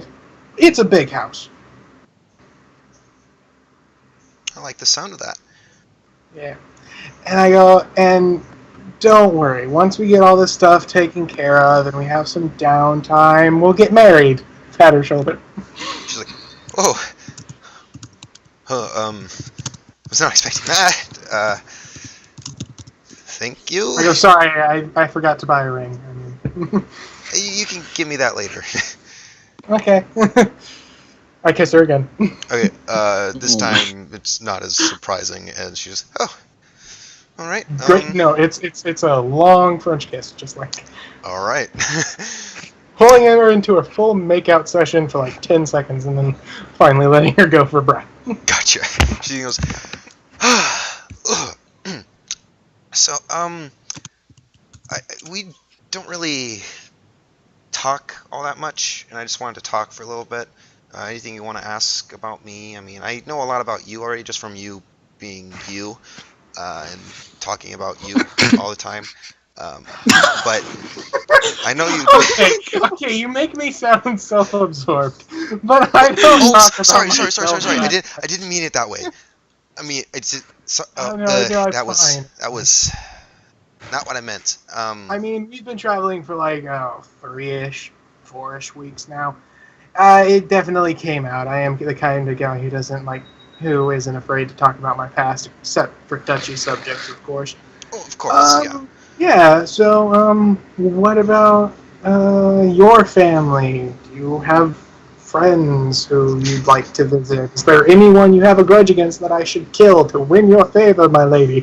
And I bend down on one knee and lift a hand to her, being very Shakespearean. Gotcha. She responds in a similar Shakespearean fashion. She's like, "Oh, no, my good sir, there is no one holding a grudge against me." Things like that. She then. It's gonna be really depressing when she dies of old age and I'm still alive. She then laughs for a second and she goes, no one again, no grudges or anything. Family. I mean, I'm from Old Crest. That's why I was around when you were there. I grew up as a farmhand, but I mean, I didn't really like that line of living. Luckily, my parents were okay with me getting training and going over other cities every once in a while. At least instantly falling in love with a dashing hero. Well, you were pretty dashing when you were drunk. But Oh, so not when I'm not drunk. I need to get drunk more often. I'm not saying that. It was just never mind. She then goes, but yeah. I do have some family. I mean, most of them either are. I know. What was it? Maybe my grandparents are in Old Crest still, and some other family moved to. I believe they moved somewhere. Which one was it? Was it? Which one? She's like, man, I can never remember the city's name. Sitterwell? And no, they wouldn't move there. It's in another country. They decided to move, and I was like, okay, fine, I'll stay here with my grandparents. They sort of moved off, and I believe they're in. I want to say New Hedge or maybe Rivergate. I can never remember. Okay. Real question about the map. What's the last keep?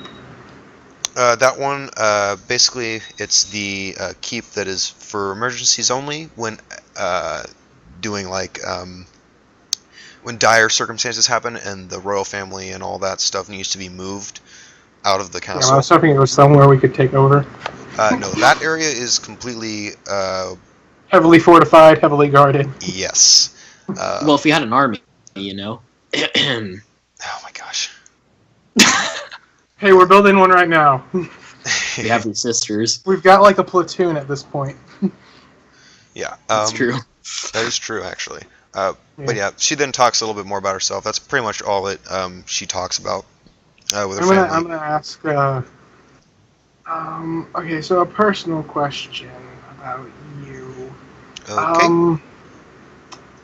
So, yeah, what are you gonna do if, like, I,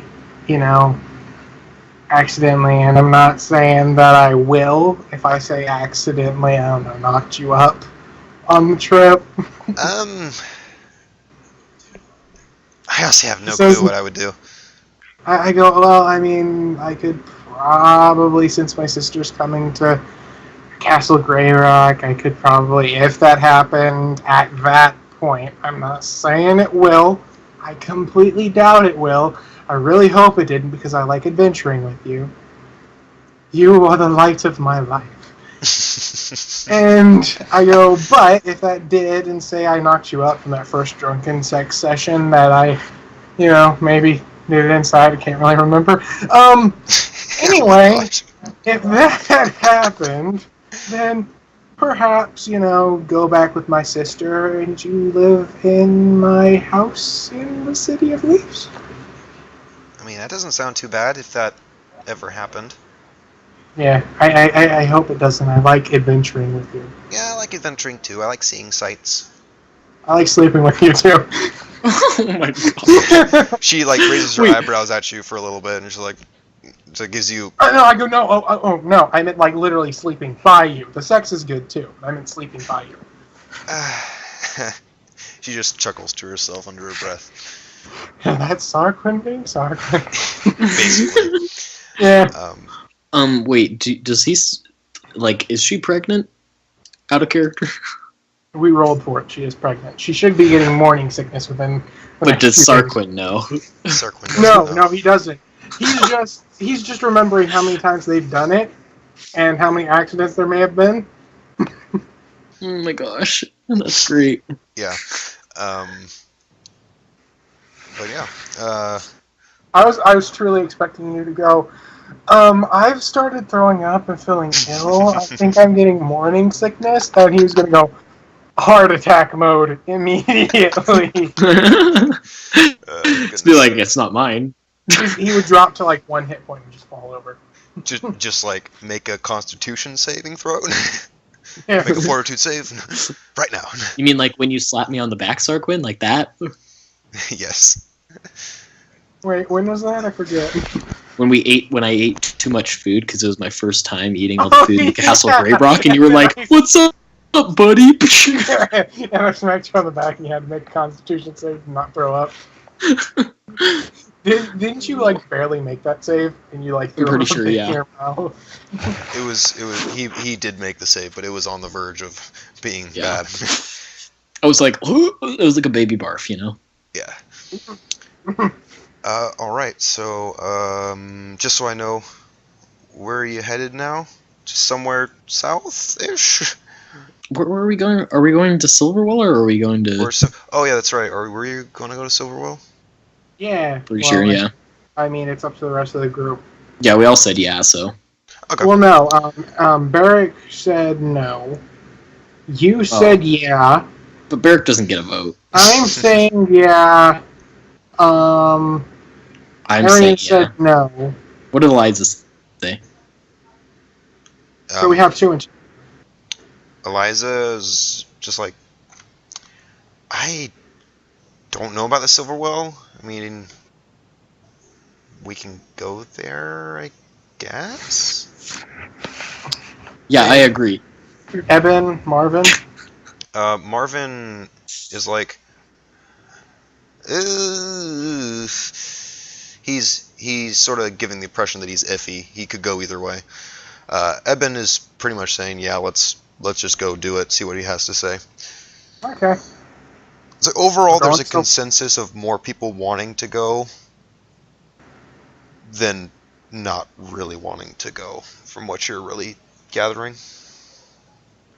Yeah. Alright, let's go.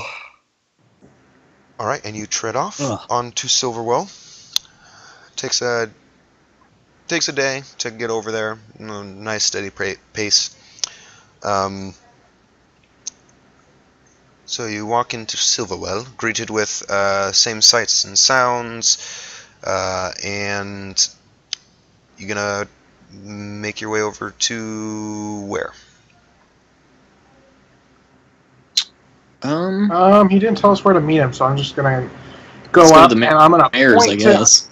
No, we're leaving them out. We're telling we're bringing me, you, Barrick, Arian, and yeah, that's it. And we're going, and I'm making Arian knock on the door. All right. Arian's gonna take the lead for this entire thing, unless he starts fucking it up, in which case then we'll jump in. Okay. So is Naf with you as well? As he's probably going to go in too. So, all right. So Arian then goes, all right, I guess it's my time, and he leads you towards the financial district. Going through some streets takes you about 10-15 minutes when you enter the financial district to finally make your way through and find the parent house of Richard. Arian says, well, this is the place. Let's get to it then, shall we? I go, remember, you're a king, we're your people. If you fuck up this deal, we starve. Just think like that. Right. Be I got serious. this. I got this, alright? Trust me. I whispered, oh, no, Vaki totally doesn't got this. Dude, he's probably going to be like, Daddy!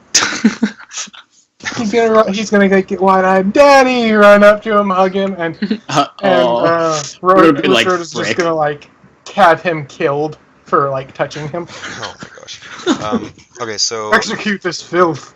Alright, so Arian walks up to the door. Looks to be a very wealthy-looking house. Not really too big or too small. It looks to be more of a functional home with decorative pieces that would signify one with more wealth. Is the doorknob gold? Is the what now? Doorknob gold. You look at the doorknob and it doesn't look to be gold. It looks to be just regular old He ain't doorknob. shit. Seems like Richard doesn't want to spend his money entirely on appearances. He'd rather just save it up from what you're gathering. Arian goes up to the door, knocks on the door.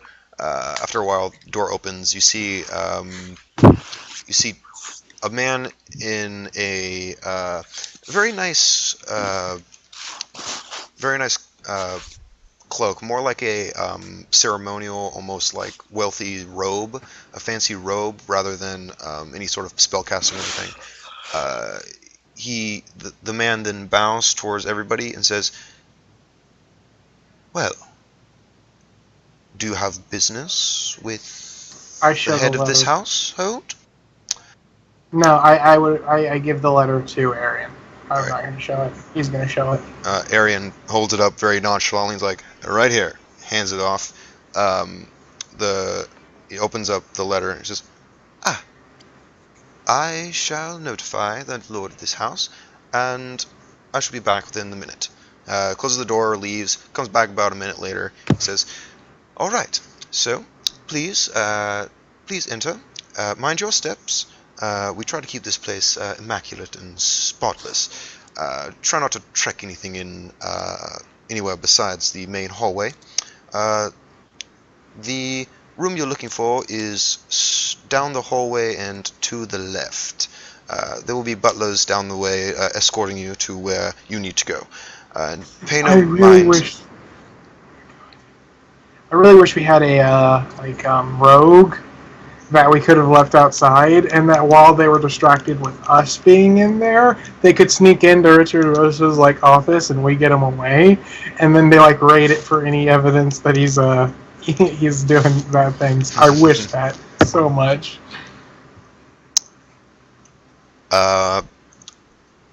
So he says,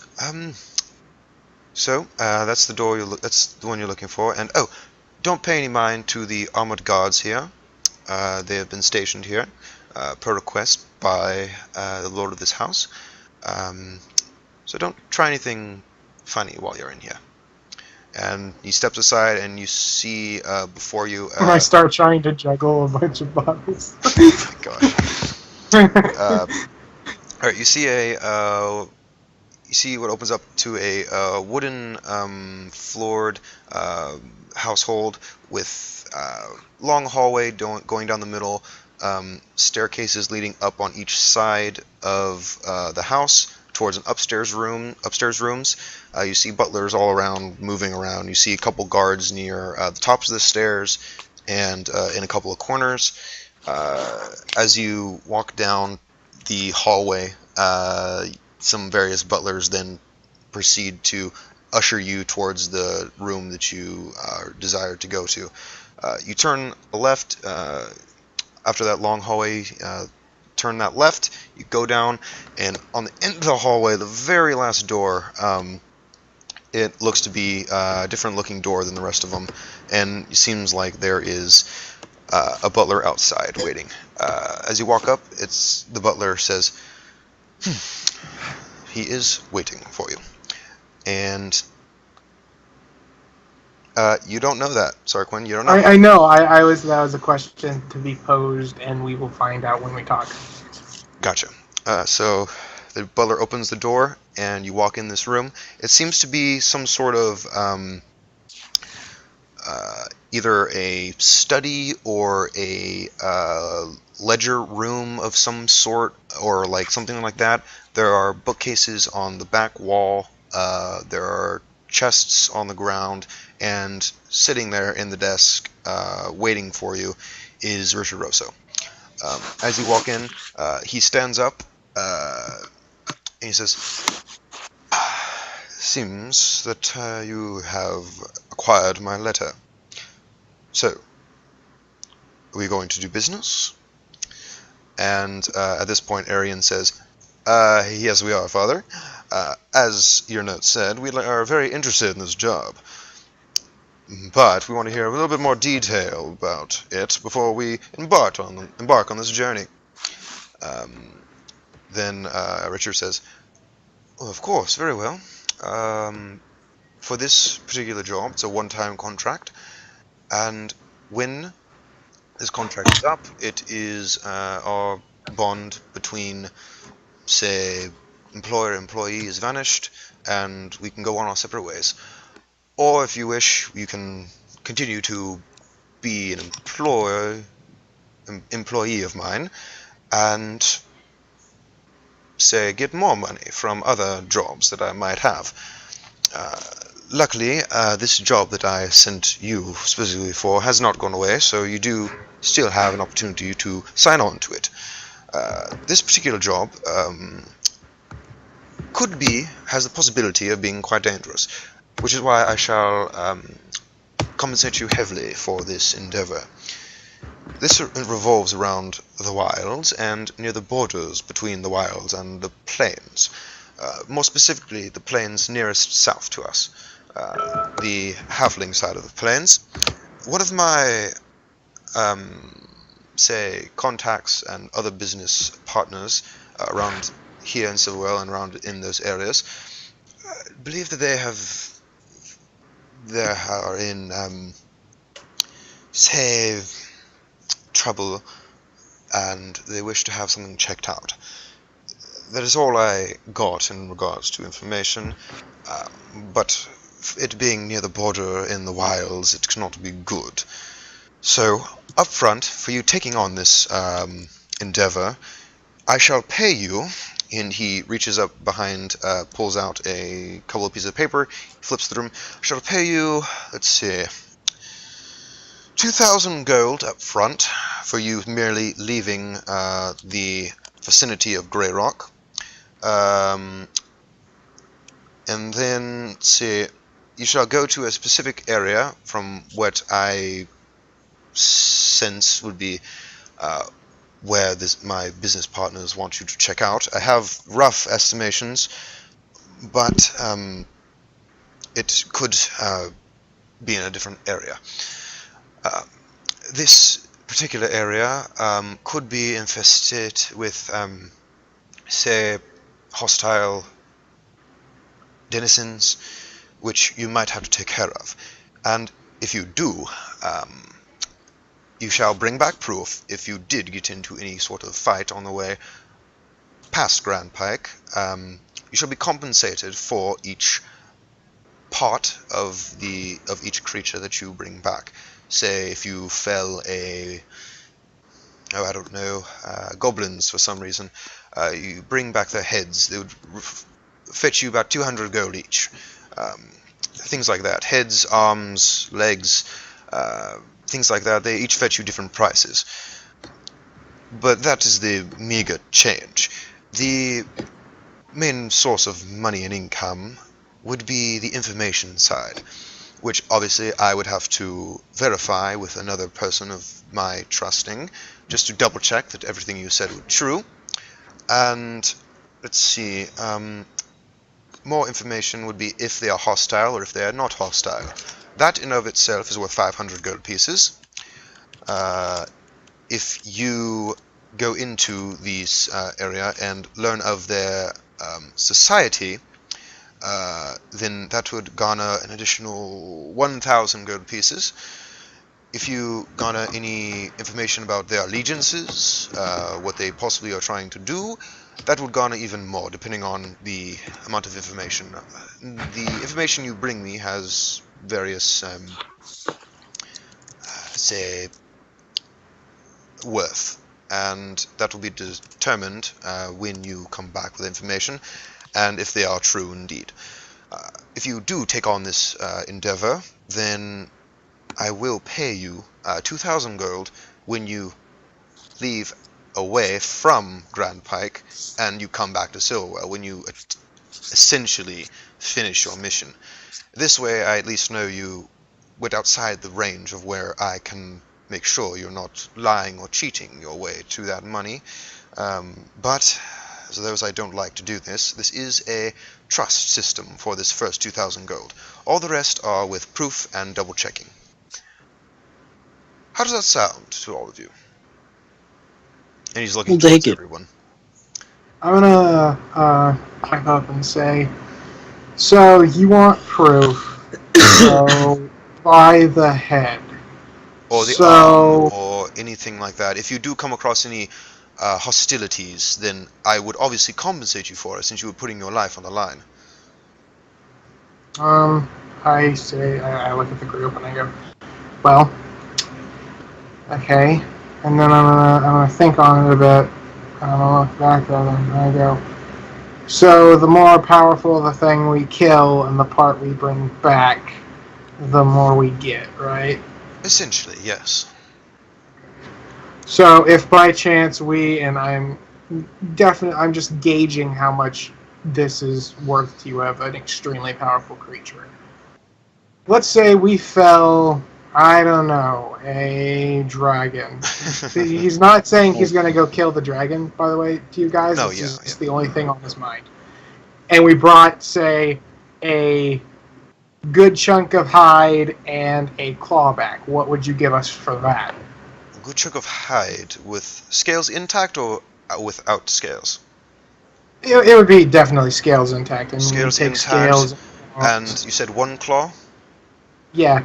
For a This is just dragon. proof. This would be the proof. The proof. And I'm not saying we're going to kill a dragon. I'm just saying Of for course. reference of your pricing. Say the dragon, I'd say maybe being a powerful creature as it is in its own right. Maybe for that proof, I'd happily give easily 10,000 gold. 10,000 gold. Falling a dragon. And then we probably get to take whatever we could carry from its den. And this is just me thinking in my head. Yeah. I would think that's a pretty fair amount. So judging by that, I'm gonna say that he's not like fucking us over. You can make a sense motive if you want to double check. Okay, I'll double check because Okay. if anyone else wants to double check, cough cough Onavok. Do we know how much a castle is? Because I'm doing math right now. Oh my! Seeing how long this will take. It is if we killed a dragon and got the 10,000 gold, and then whatever we could carry from its lair, and then had like our entire group cart things over there, and we got all of that gold and all of that platinum that was there, we could probably build a pretty strong fortified keep. 20.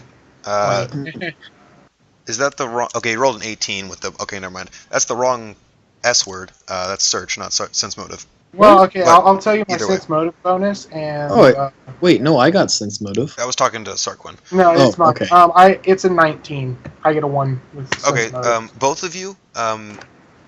He's being a businessman, and he generally. This is a fair deal in his mind that he's giving you.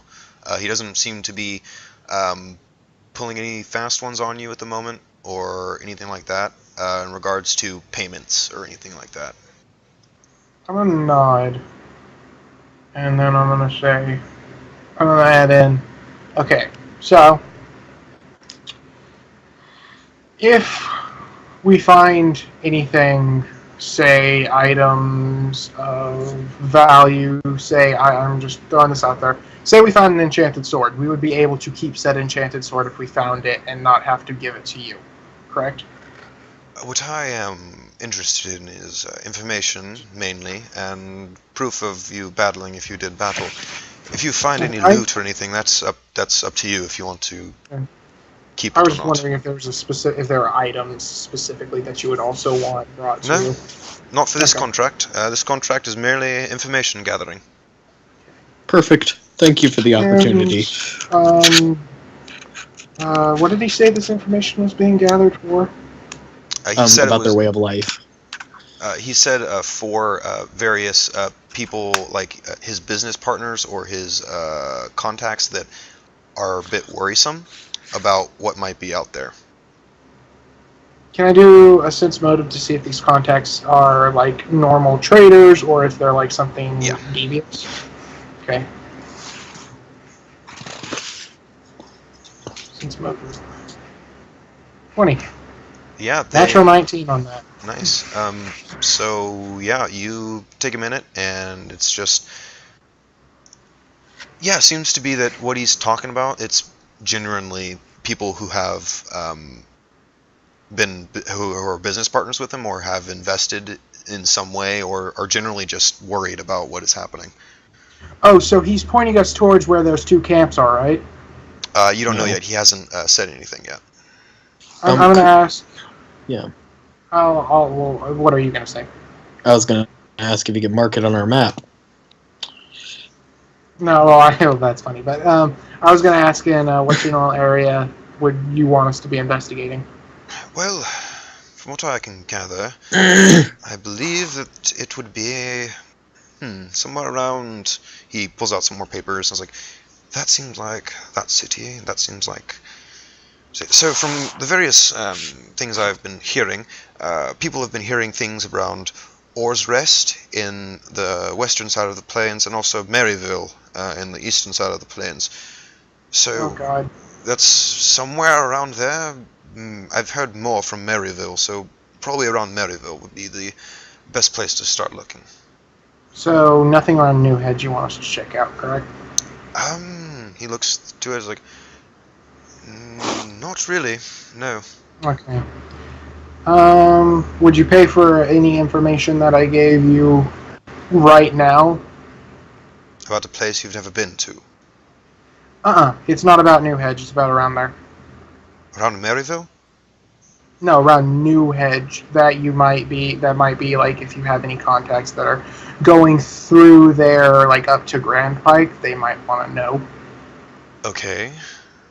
Okay, so I'm Depends gonna on go the up to information. him. I'm gonna go up to him and take up the map, and I'm gonna point to the X's on it, and I go, right there, both of those. We were told by a bugbear that we found in this camp, and I point on another direction in the map. Okay. That's by Grand Pike, and you can go and have your sources ask Grand Pike, and yes, we did go there, and we did clear out something, and then you can ask a Minotaur that is up in Castle Greyrock, that is up there, and a bugbear that we have outside. If we did get the information, which we did, from a bugbear, that two camps are right here of bugbears and goblins that are part of an army that is being amassed in the wilds, Yes, that'd be very... led by a champion of Gurmosh. That is very good information for my contacts in the plains down there. Let's see. For that information, I'd say I'd give you maybe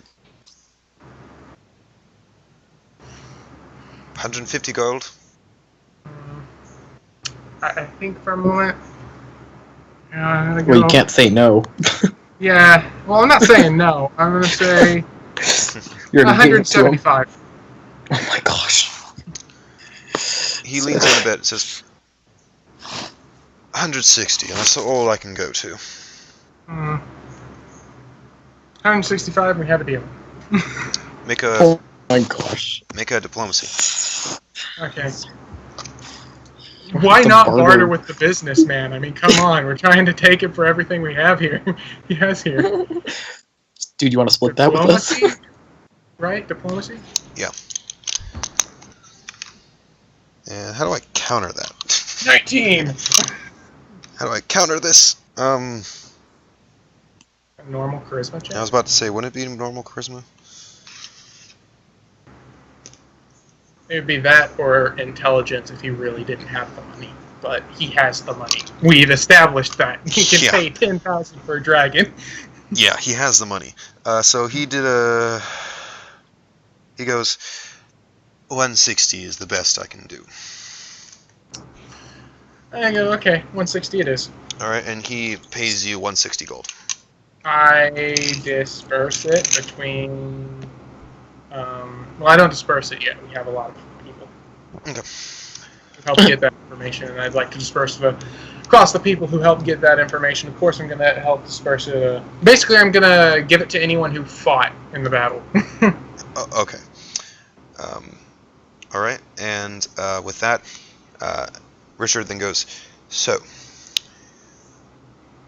I'll give you some time to think it over, my proposal, and I'll eagerly await your, well, answer. And Honestly, I think we're ready to accept, are we, Sarquin? I shrug and I look at the area and I go, does it sound good to you? honestly, yeah. I shrug and I nod and I go, well, We say yes. Information gathering doesn't seem to harm anything. Seems to help. So yeah, sure. All right, and then he pulls out a stack of about 4 papers. He goes, so, this has already been written up for this specific contract. I would like each of you here to sign this paper. Each of these. I'm gonna just read it. Yeah, read it. You read it very, very carefully. With all the words in there, it's basically what he said. Nothing really has changed in this paper, just a more formal way of saying it. Okay. It There's says, no, we can't tell this to other people. no, nothing like that. Can I use a skill to look for a loophole that he could pull on us? Yeah, go ahead and do a search. I'll do that too because Sarkon would be like scanning for anything. Okay. I don't need to. Oh, that was but close. I'll do it anyway. Jeez. Almost Yeah, got it a was 1. almost a 1. Yeah, that was almost a 1. So search. Once I get down there, it's a +2. Okay. 17. So 17 and 21. As you're looking through the papers, and the contract itself, you notice that some of the stuff in there is the same as what you've been talking about this entire time. As in regards to loopholes or things where he would be able to basically extort you in any way. It seems like this contract is pretty straightforward, and it seems like he didn't really put any effort to put in any loopholes or anything. He just really wants this information, and that's about all you can. That's all you can gather from it. All right, I sign it. Okay, I pass. sign it as well. All right, sign the papers. You have to sign multiple papers. He gathers the papers again. It's like, right. So these signatures signify that your entire group. So you would accept this contract as good. So he then folds up. I'm assuming Naf is there, so Naf signs too. Yeah, Naf's there after talking and all that stuff. I would assume he would sign it. Arian obviously signs it. He then folds up one of the pieces of paper, seals it, and goes over to. He just places it on his desk. He folds up another one, seals it, places it on another side of his desk. He then folds up a third one. While he's doing all that, can I do a spot check to see if I can see any incriminating stuff out? Go ahead. Okay. He's folding up papers. He pushes one of the folded papers up to the group itself, and then he folds up the last one and seals that. 19. You look around. You just see books and ledgers that aren't open. You see papers that don't have any writing on them. You see a business room. Not really. On his wrist, he has that tattoo. You must kill him. You look, nothing there. Oh god. Okay. So he then says, right, this copy is for your group to keep. One of these copies will stay with me. One of them will be sent off to Castle Greyrock to make sure about the business deal that happened. And the other one will be sent off to Spellburn, since Lawmaster, Record Keeper, all that sort of stuff. So, I thank you for accepting this deal. I'm about to get Skyrim up in here. Basically. And Yeah. then he goes, so, I believe that is all. Now, if you excuse me, I have important work to do. I'm going to pipe up real quick and go, can I just ask one general question about yourself? Ask, but I may not answer. Okay, I was going to ask, what are your political views on the state of the city, being that everything's so high-priced and the people in the slums have very little chance of getting out because everything is so high-priced? I don't pay it too much mind, to be honest. Well, I mean, that could be cause, and I'm just saying this out of a purely political standpoint, that could be easily cause of a seat of revolution. So, like, because your citizens will gain unrest and be like, we're not getting paid fairly. They have everything, we have nothing because we can't afford it, and then they'll rise up, and it'll just be like a bloodbath where you're having to do all this. It's happened before in history, we both know it. True, but it hasn't happened in Silverwell, so that is something going for it. Well, just wanted to ask your opinion. I'm gonna keep it nice and sweet so I don't like annoy him. Gotcha. And with Yeah, that, don't annoy the man with lots of money. Yeah.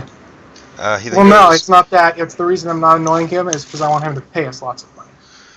Yeah. oh my gosh. All right, and with that, he goes, so we're all done. I need to get back to work. Please leave. And leave. You were I then leave. escorted out. He was a lot more jovial than when we talked to him before, and that's saying nothing because he was like barely showing any emotion. All right, and you were escorted out of the house and back into the streets of Silverwell, and that's where we're Alright. gonna end because I need to go. Oh. No, you Alright. don't. Yeah, I You do. don't need to. Yeah, I want do. to. Totally, man. Good sesh, guys. Oh well. That was No, it's fine. I'm sorry. I talked a lot, and I shouldn't. Yeah, it's okay. All right, well, I gotta go. It was fun. But laters. See you guys. See you guys.